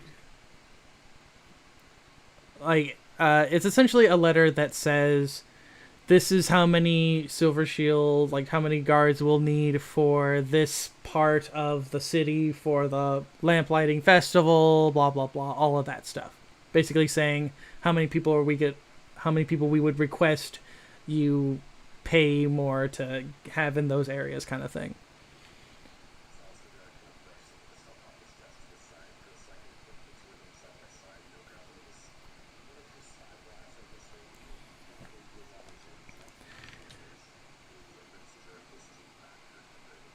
As you look, you measure every dot, every T, every Q, every inch. They are indeed the same handwriting.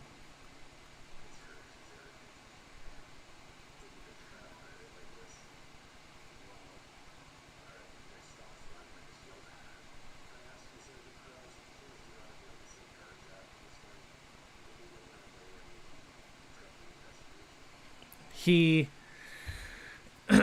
he nods at that and he goes, very well. Thankfully, with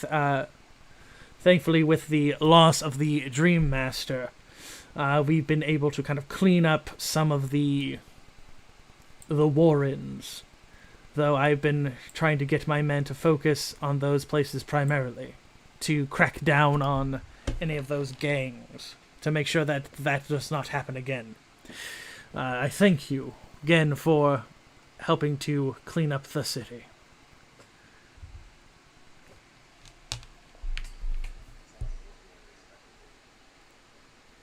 He will. Are you wanting gold? Is that what you're wanting?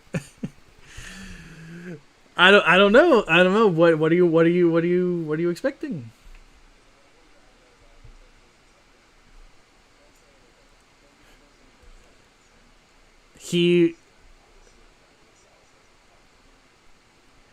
He'll kind of nervously stick his hand out like you're wanting like a handshake or something.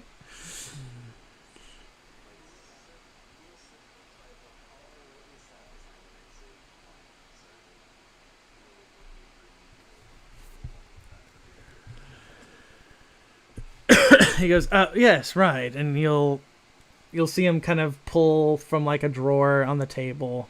He'll heft out a thing of gold. You inspect it. It is 30 gold.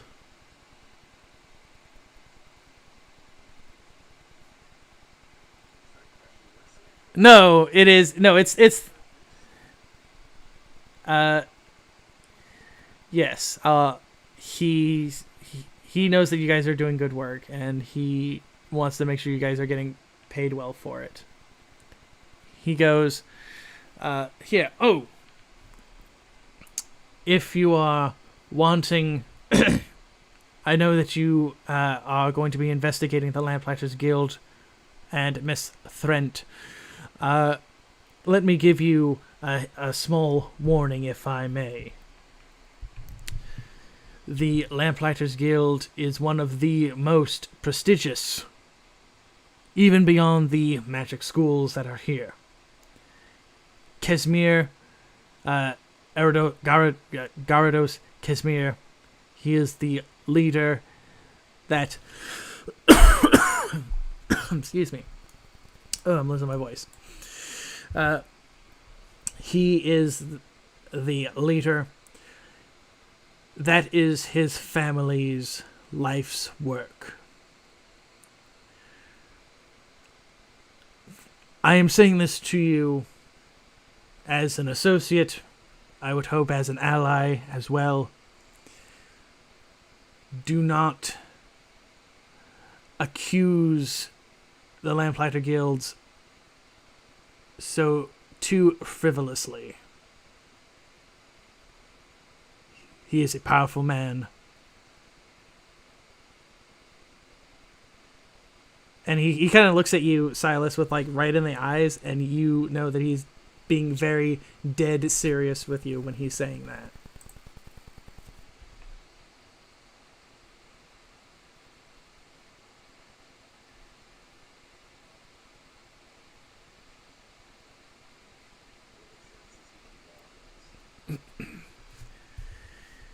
He kind of sighs a bit, and he goes,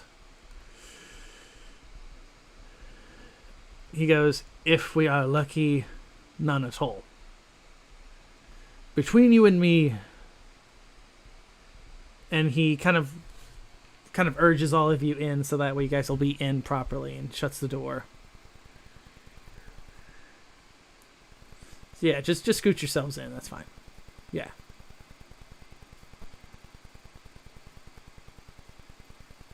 Get in there, Mask. Get in there.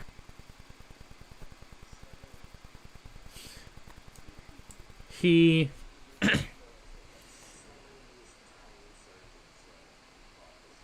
It's technically it's a little bit bigger, but it tokens. But yeah, of course. He goes, between you and me, Gyarados Casimir, Mr. Casimir, his family, being that they are since the founding of the city, the Lamplighters Guild has accumulated more and more land and influence over the over the mayor of the city. I have had some rumors circulate that Mr. Casimir is vying to become mayor-elect after the success of the Lamplighting Festival.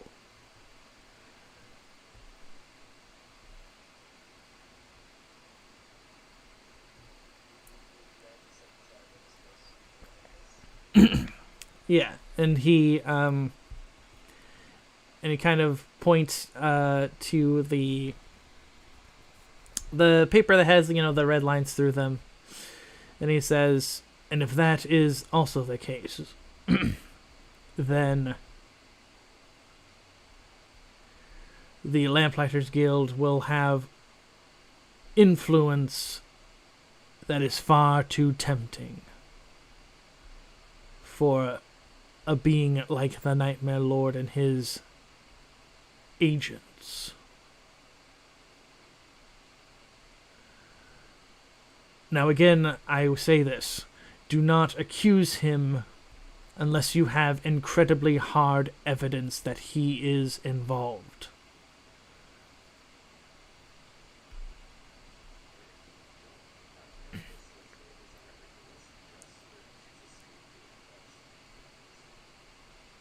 He goes, maybe we shall be lucky, and she is the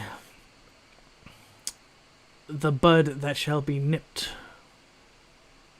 If he kind of like rubs his chin a little bit with his glove, and he goes,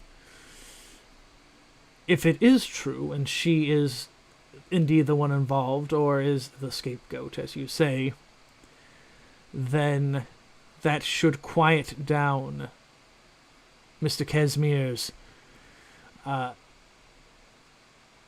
political aspirations, I would say.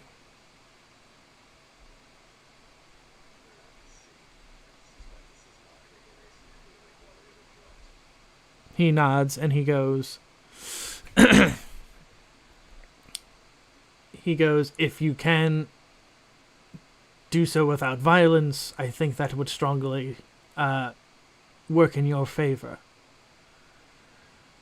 While you obviously have evidence that something is going on there. Again, be cautious. You don't know if she is the only one that's involved.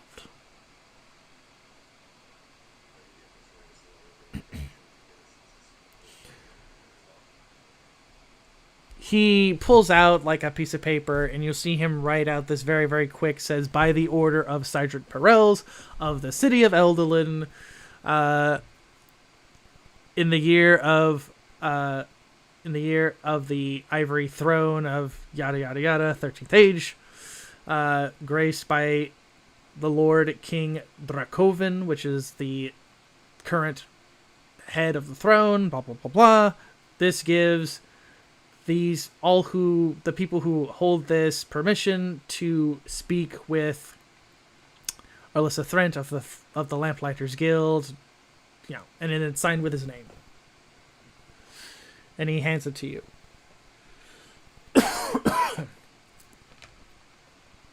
He nods and he says,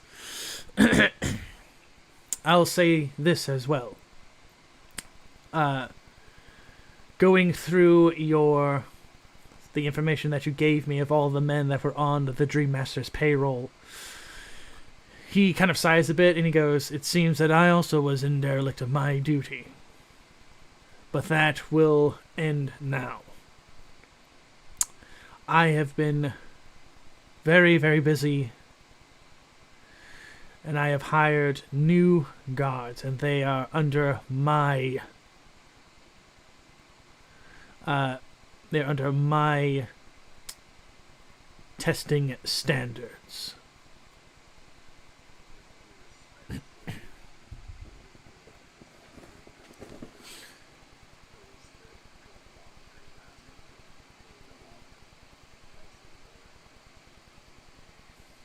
He kind of like closes his eyes a little bit and he goes, "I can only hope that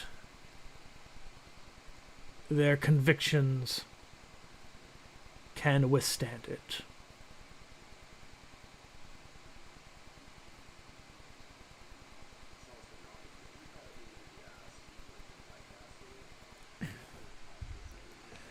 No, he understands. Oh yeah, he understands that, but he's again hoping that by instilling in like these other men, that they should have standards of themselves to not, yeah, strong morals. You obviously can tell, since you guys have talked with the sergeant, that he is a man of strong convictions. He's just a man who is bogged down by by bureaucracy. By bureaucracy. And with that, he'll say, excuse me, he'll say, "If you like, I can find you a safe house to reside in for a few days if you wish." He goes, "If, just in case you want to keep yourselves protected, whoever, Alyssa Thrent or whoever she is involved with, I am certain that they will definitely send people to kill you. And I am going to assume that they will not be hiding themselves very much longer. Just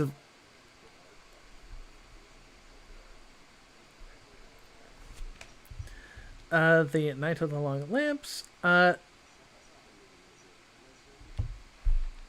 think it was just literally just called the Lamp Lighting Festival. I think it.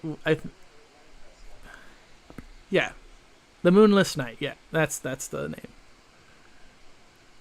He goes,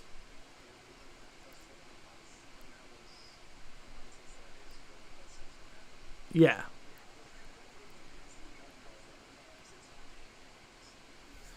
We will say, for all intents and purposes, that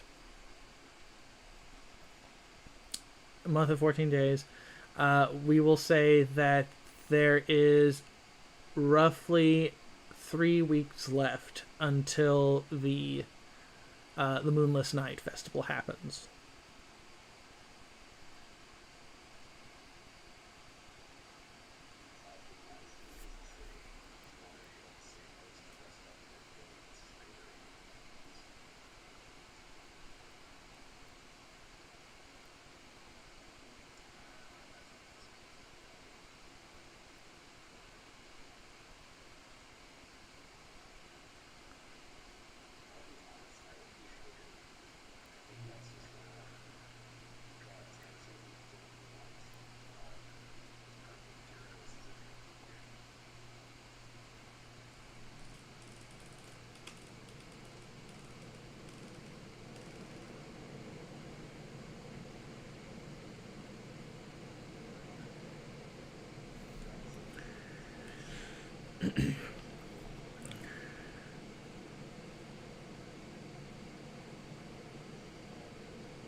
Yes, he goes over to he pulls out like a little paper, and on it it has like a little thing on it, blah blah blah, much as well, and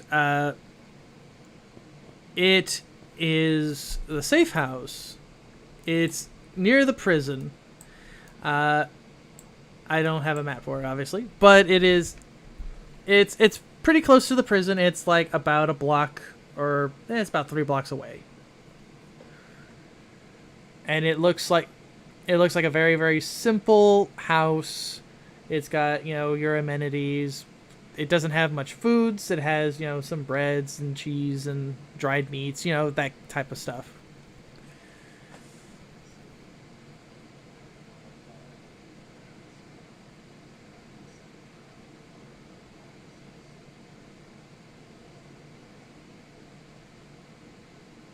He he'll nod and he'll kind of move past, and he'll open up, and as soon as he comes out, the 4 guards that were sitting there playing ye old poker, they all they stand up straight, and Sergeant Perel says, "All right, men, I need 4 uniforms." And one of them goes, "Uniforms, Sergeant?" He goes, "Yes, not your uniforms, obviously. Someone go to the cellar and get me some extra uniforms. Now!" And they one of them just goes, "Yes, sir," and he runs down.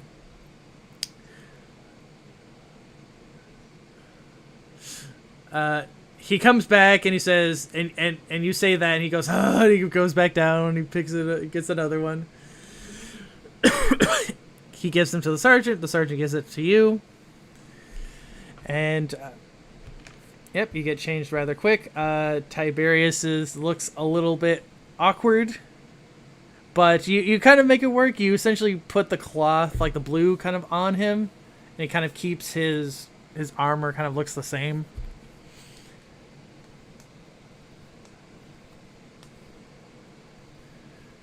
And with that, you guys are free to head out.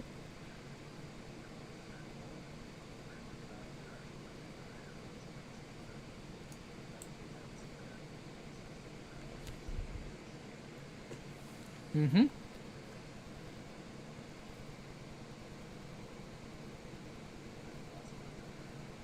Okay, and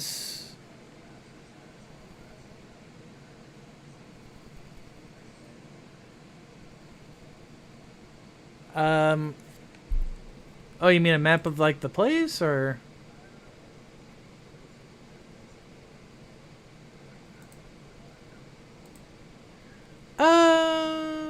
Nah, it's fine.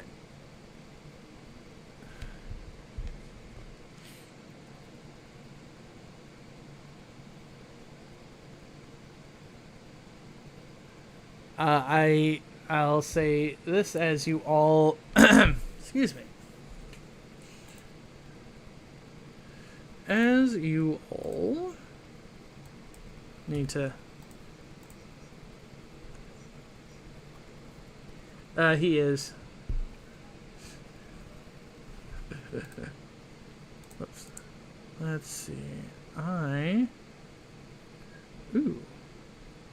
Okay, so as you all kind of settle into the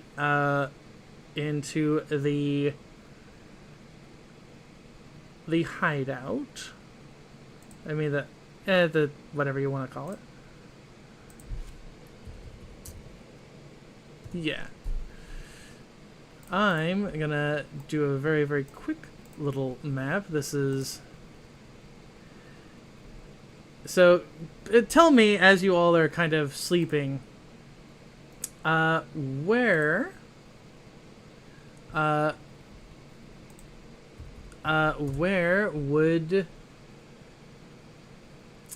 everybody kind of sleeping? Like I said, there's kind of enough room for everybody. in kind of some places, like that sort of stuff.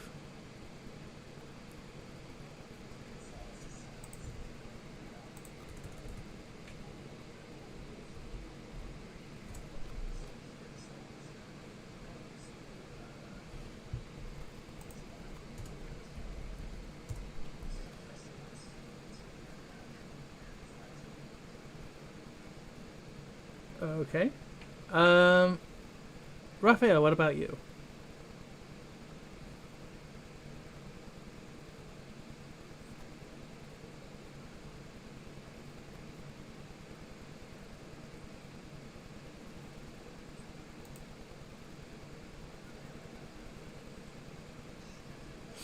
Okay, I like it.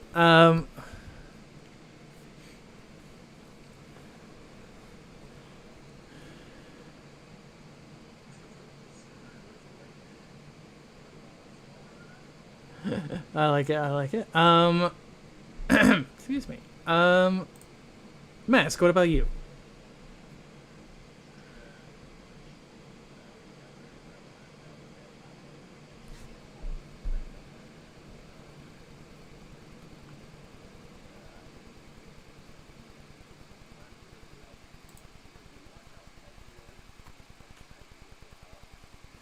He gives you a high five, and then he just kind of like lays on like the side of the bed, and like his helmet head is kind of like down into his chest, so you look like he's asleep.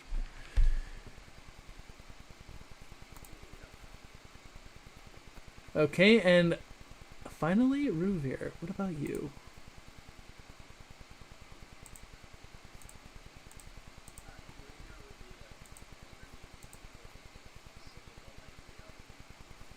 Okay, Ruvir. Indeed, Ruvir. As you sleep, and you feel the glow of the moonlight on your person, you feel a part of yourself kind of being pulled away from your mortal frame.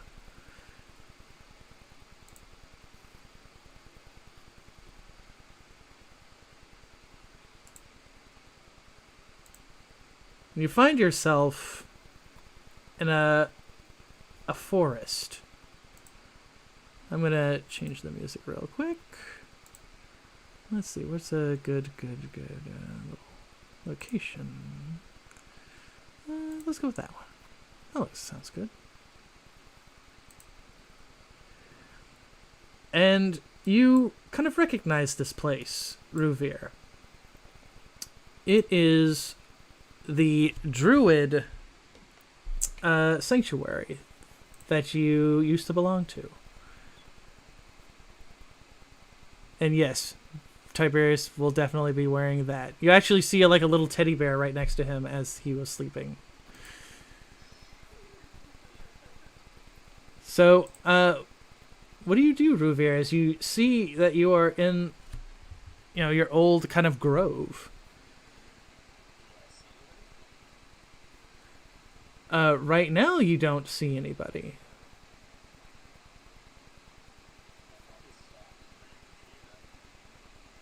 As you pray, you hear like a little bit of rustling, and you see, kind of rustling from the trees, a familiar face.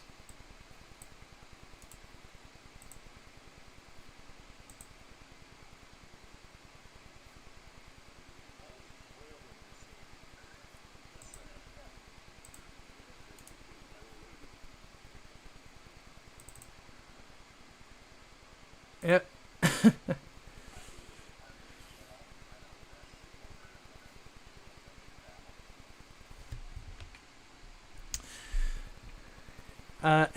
As you bow, the at this moment in time, elvish woman, she kind of beckons you to kind of like raise yourself up, and she says to you, she goes, "Greetings, my child. I know that this is rather strange that I beckon you to this place. But I wish to know what you have learned in your time in that city.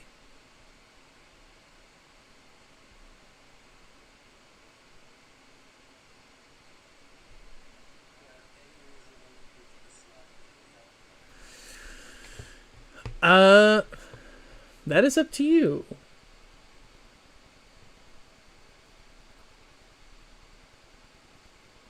You can roll it if you wish, or you can roleplay it. That is up to you.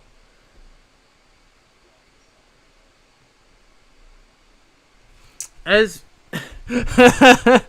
as you say that, as you give her all this information of what you have learned, she goes, I see. You'll see like a little kind of creature kind of made out of twig kind of like skitters out from like the forest, and she kind of picks it up. It looks a little bit like a stick bug, but it's made of actual sticks. Yes, indeed. She goes, excuse me. She goes, then it is good that you were sent to that city then. The Nightmare Lord's dark magics are looming ever more these last few months.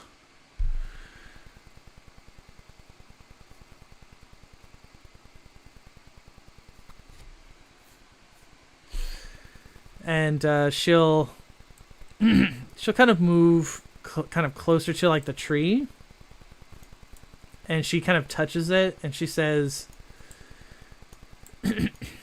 she goes, I fear that Elderlin is but a stepping stone.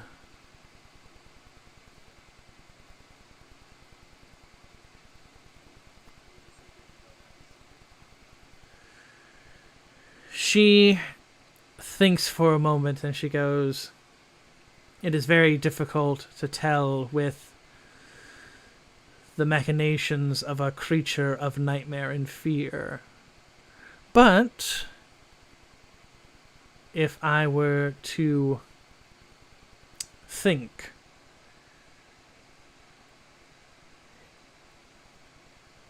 it would have to be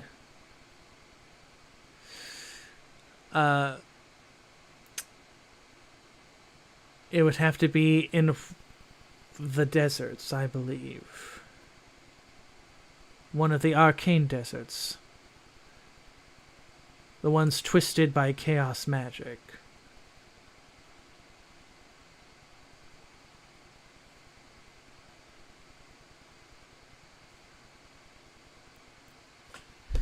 She goes, or it could even be in the harsh jungles in one of the islands. But I don't think the Nightmare Lord is foolish enough to attack me or the Elven Court. At least not right now.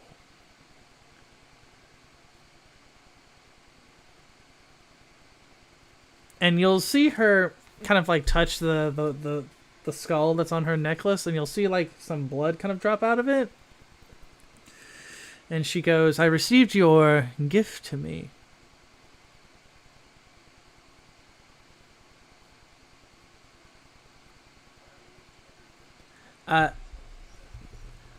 Yeah, I think you sacrificed. She takes it and she looks at it and she goes,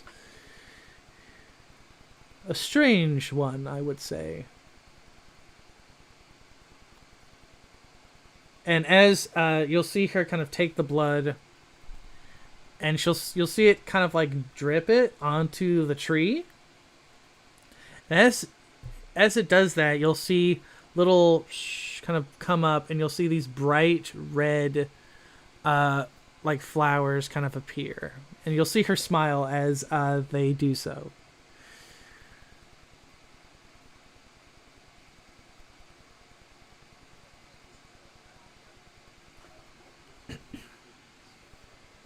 She goes, when you have dealt with what is going on in that city of Elderland, she goes, I'm going to have to look up your NPCs, your PC related one. The friendly one. Yep, I found her name, yep. She'll say, if you can convince your allies to journey with you, Elysia Sunshadow would appreciate your help. She has been attempting to track Malachi, though she has been, I would not say unsuccessful, but he has proven very difficult to hold down. She thinks that Malachi may have either aligned himself with the Nightmare Lord or has aligned himself with one of the Nightmare Lord's agents.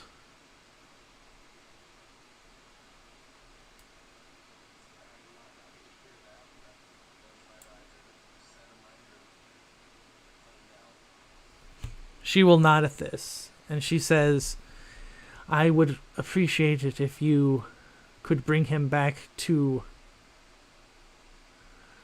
the embrace of the grove, my child. You must understand that death and life are intertwined with us. That is nature, that is our way.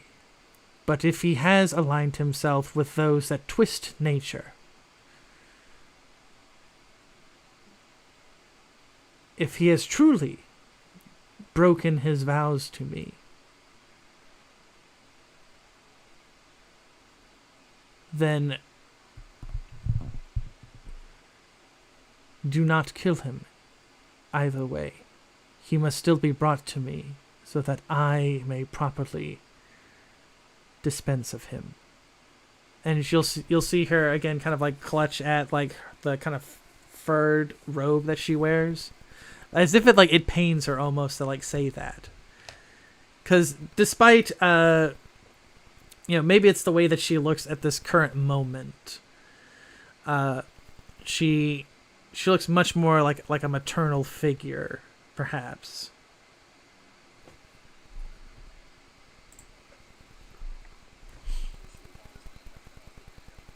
Yeah, and so she'll kind of beckon you to come closer to her, as she kind of leaves the waters and the roots, and you'll see her kind of move your hair out of like your face, and she'll say,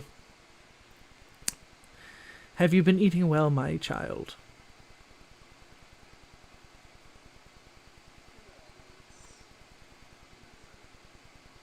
She chuckles a bit and she goes, yes, far too much other things except for what is needed. And she, excuse me, as she kind of moves your hair out of the way, she'll give your forehead like a motherly kiss on the forehead, and she'll then kind of return to the waters. She'll pluck a few of those red petals and she'll give them to you, and she'll kind of crush them and give them to you, and she says, mix those into a brew. Those will enhance your healings. There are basically, she gives you like 3 flowers. What those do is they will heal. If when you use heal, the person what's your dice for your healing dice? It's not healing dice. It's okay. Then it's going to heal an additional D4. So when you heal 3 times.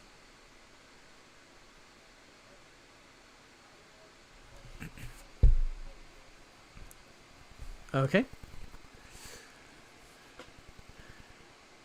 And with that, you'll see the trees and the grove kind of like, as you're kind of pulled back, you'll simply see her kind of like waving towards you as you return to your mortal frame. And night fades into the day. You all rest. No bad dreams, at least right now.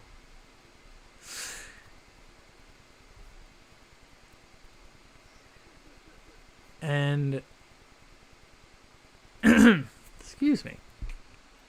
You all head toward the location of where the Lantern Works resides. Let's see. Yeah. So you find yourselves in the area known as the Saddle. The Saddle is where? Is where the Lamplighters Guild is.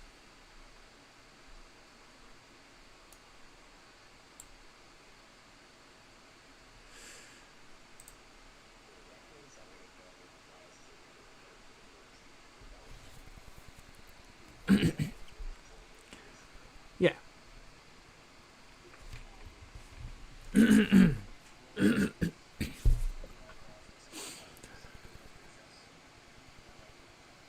Okay.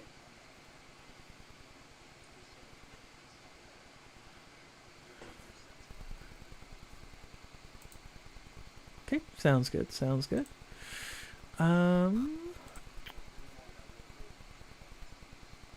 Okay. And while we're doing that, let's go with let's go with that. That sounds like a good kind of investigative name, like sort of thing. Okay, I would say you all probably. Oh yeah, this is a very big map. Sorry about that.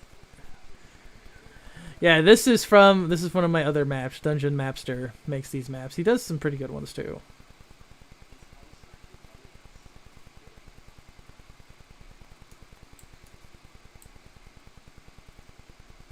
But yes, you.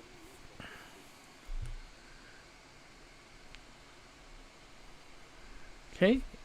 But with that, you begin walking your way through the saddle. You'll see that a few places have already begun kind of like construction of, the various little festival things. You see food stalls being kind of set up. You see this right here. It looks like they're going to have like a fortune teller. There's, basically your stereotypical fall festival style stuff is getting set up.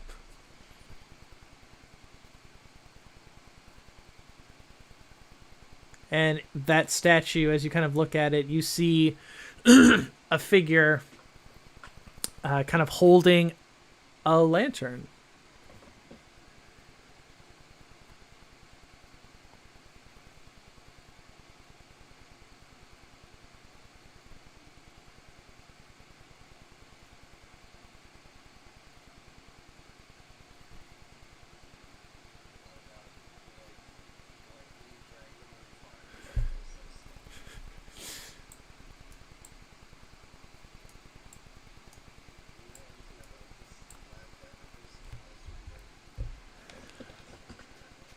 Yeah, if you look down, The name says Anatolius Kesmir, founder of the Lamplighters Guild. Kesmir, I'll put it. Yeah, I'll put it here, like that.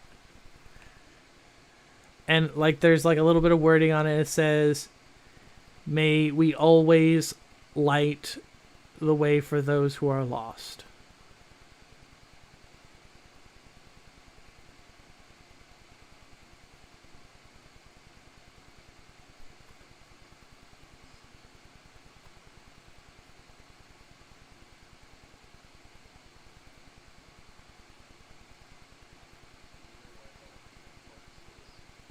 Uh, oh yes, you do. It's literally up here.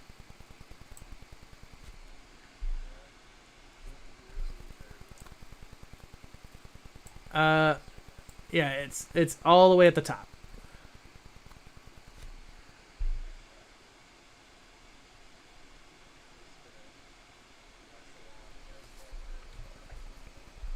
Mm-hmm.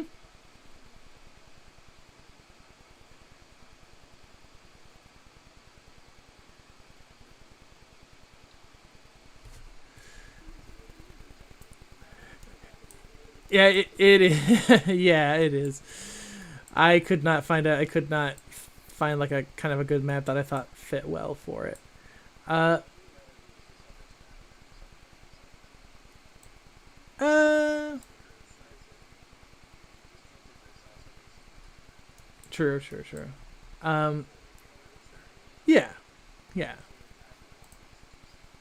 No, not yet. But as you go up the stairs,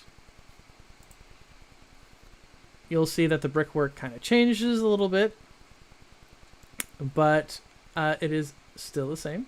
And I need to configure the light because it's technically dark time now. Right about there. There we go.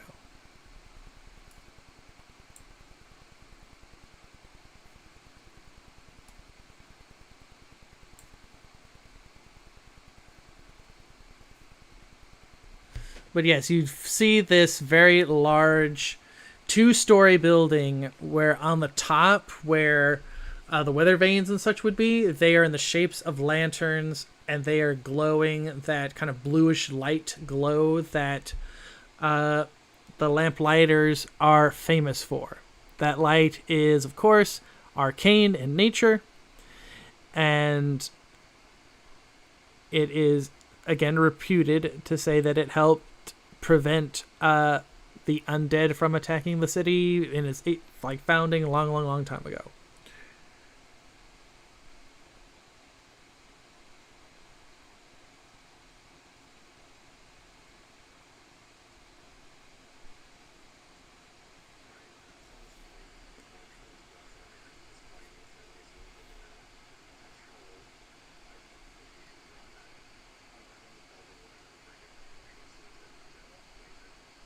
Okay. If you... There are some lights, I just didn't put them on there.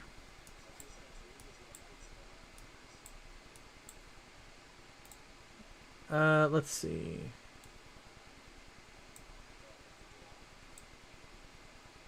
Okay. I mean, they're...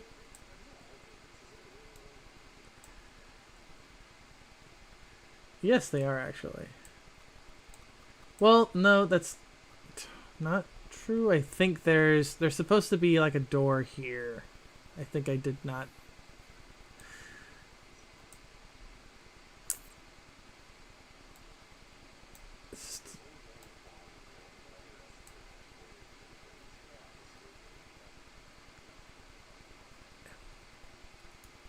Well, technically, this is meant to be a door as well. Because this is meant to be like a tower kind of thing.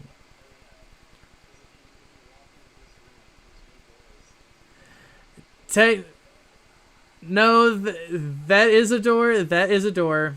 That is a door, but it's a stone door.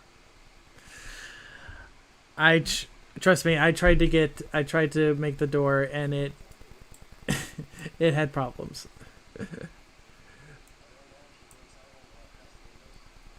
As you look, you do see that again. There's actually I do have tokens for them, so I guess I'll put them down. But you do see that there are a few people kind of sleeping. I know the beds look really small.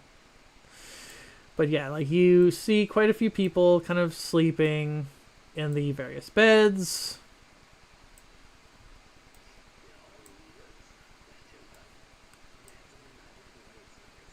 Yeah, they uh I mean you do I mean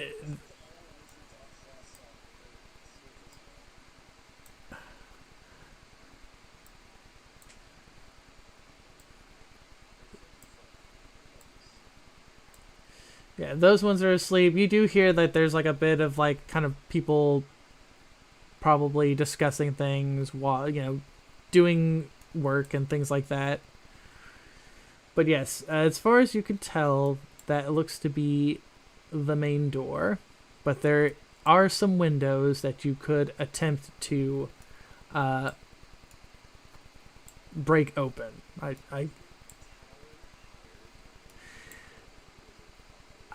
It's a two-story building, so you could probably scale it pretty easy.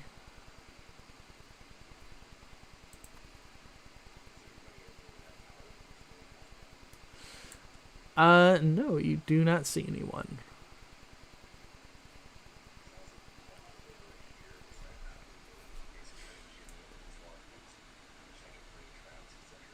Okay.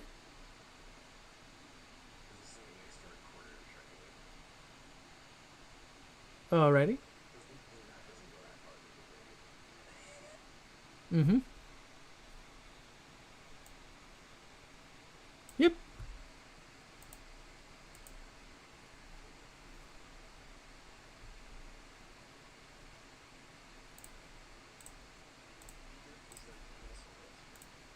I mean, technically,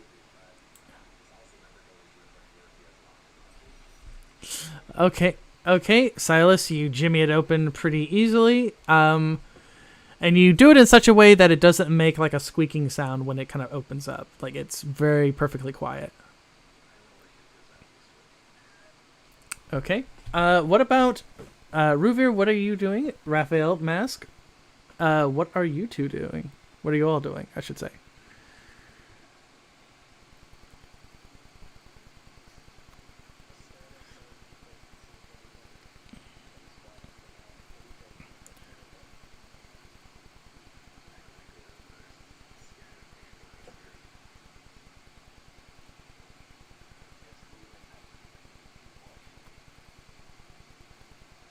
Okay. Silas, as you go inside, you see that room is. It looks to be what you would consider like an alchemy kind of like lab. You see vials and beakers. There are crates filled with different types of like flowers and like gems, all that kind of stuff that you would use to like make stuff with, like ritual component stuff with.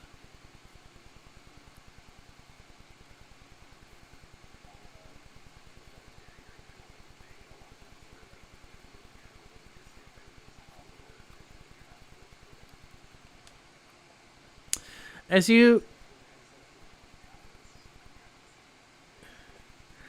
uh as you're kind of doing that, it feels very solid, and you'll see that there are steps that go down.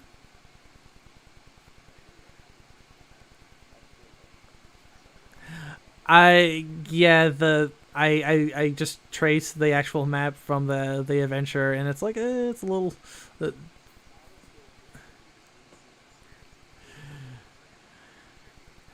no, it's fine. It's fine. As you go down, you see that is like a kind of like a forge area. So that's where they make the lamp. And as you kind of look, you see that those are where all the physical lamps are made. So you get the impression that whatever components that they use to like make the glow is probably what they do up in the tower part.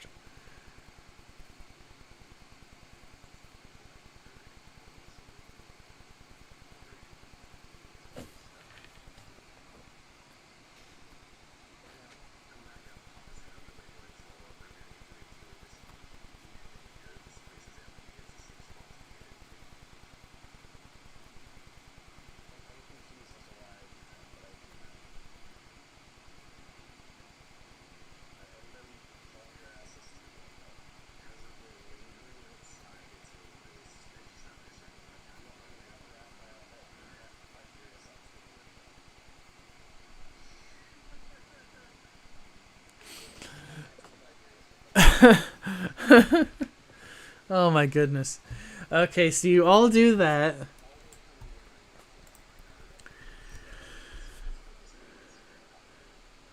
Oh boy. This is gonna be fun. Okay. I need to get to... Here we are. Yep, the lantern works. That is where you guys are at the moment.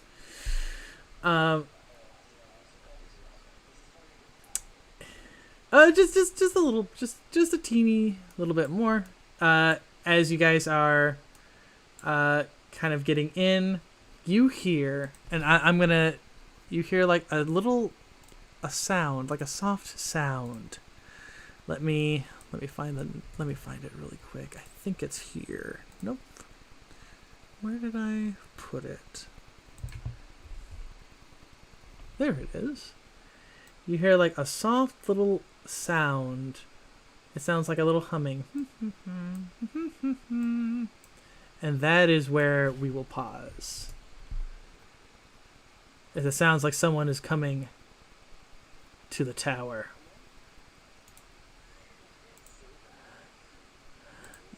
No, that is a sprite. Yes.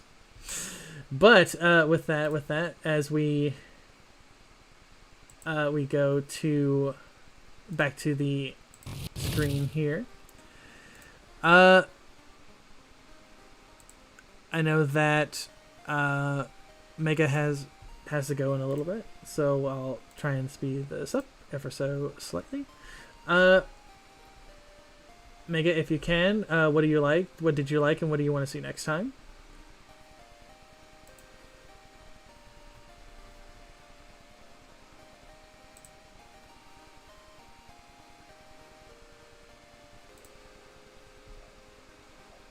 Okay.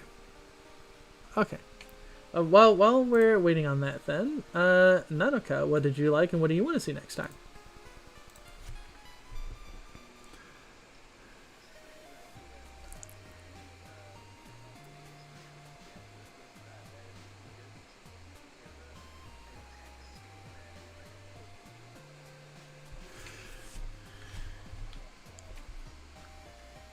Right.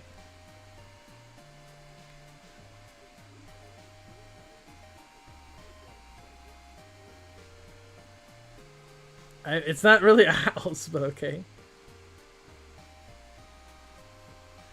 You'll see.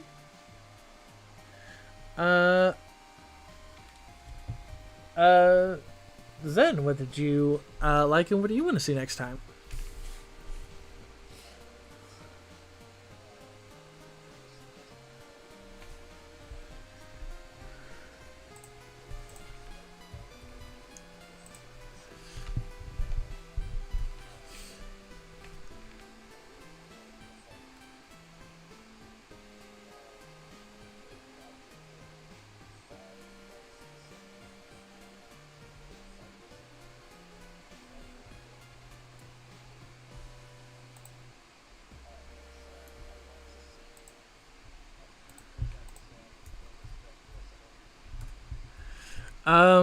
I don't want to spoil anything, but that might be the case.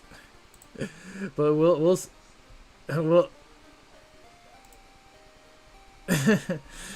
With that, Zure, what did you like and what do you want to see next time?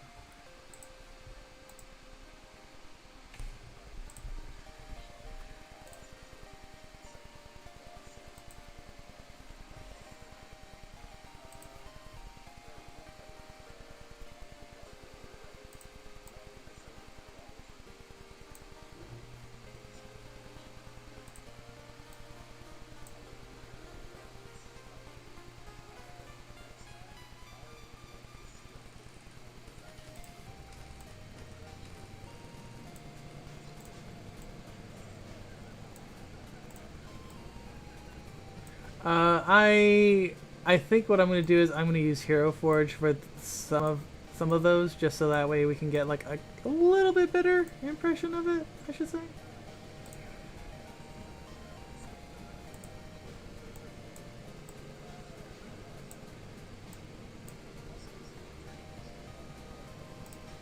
Yeah.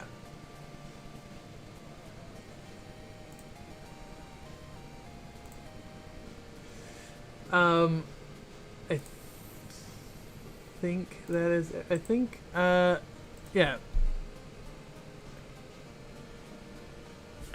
Okay.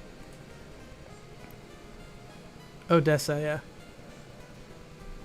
Yeah, that was fun. I'll say upfrontly, it's like the adventure is like she'll totally be nice. It's like nope. As soon as you guys accuse her, she goes crazy.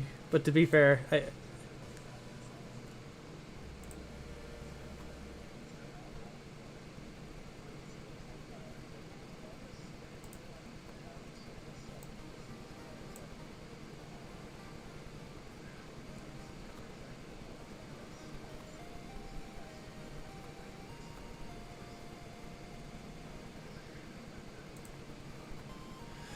very again, I'm not at all saying that that is untrue.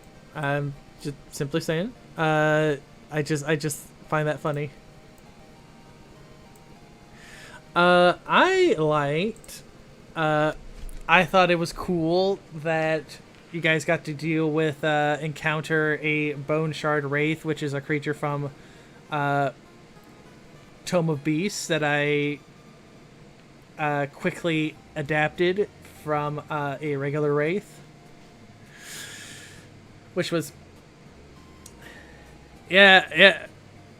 I mean I was going by what it is in the actual in the 5e book thing of it, but I was like, I feel like it should have some oomph to it, but I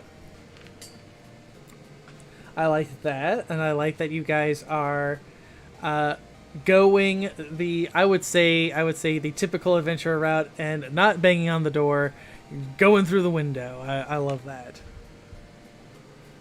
because that means more fun for me. But as the adventure or the session comes to its conclusion, will they find the answers they seek, or will they be lost in the dark? We'll find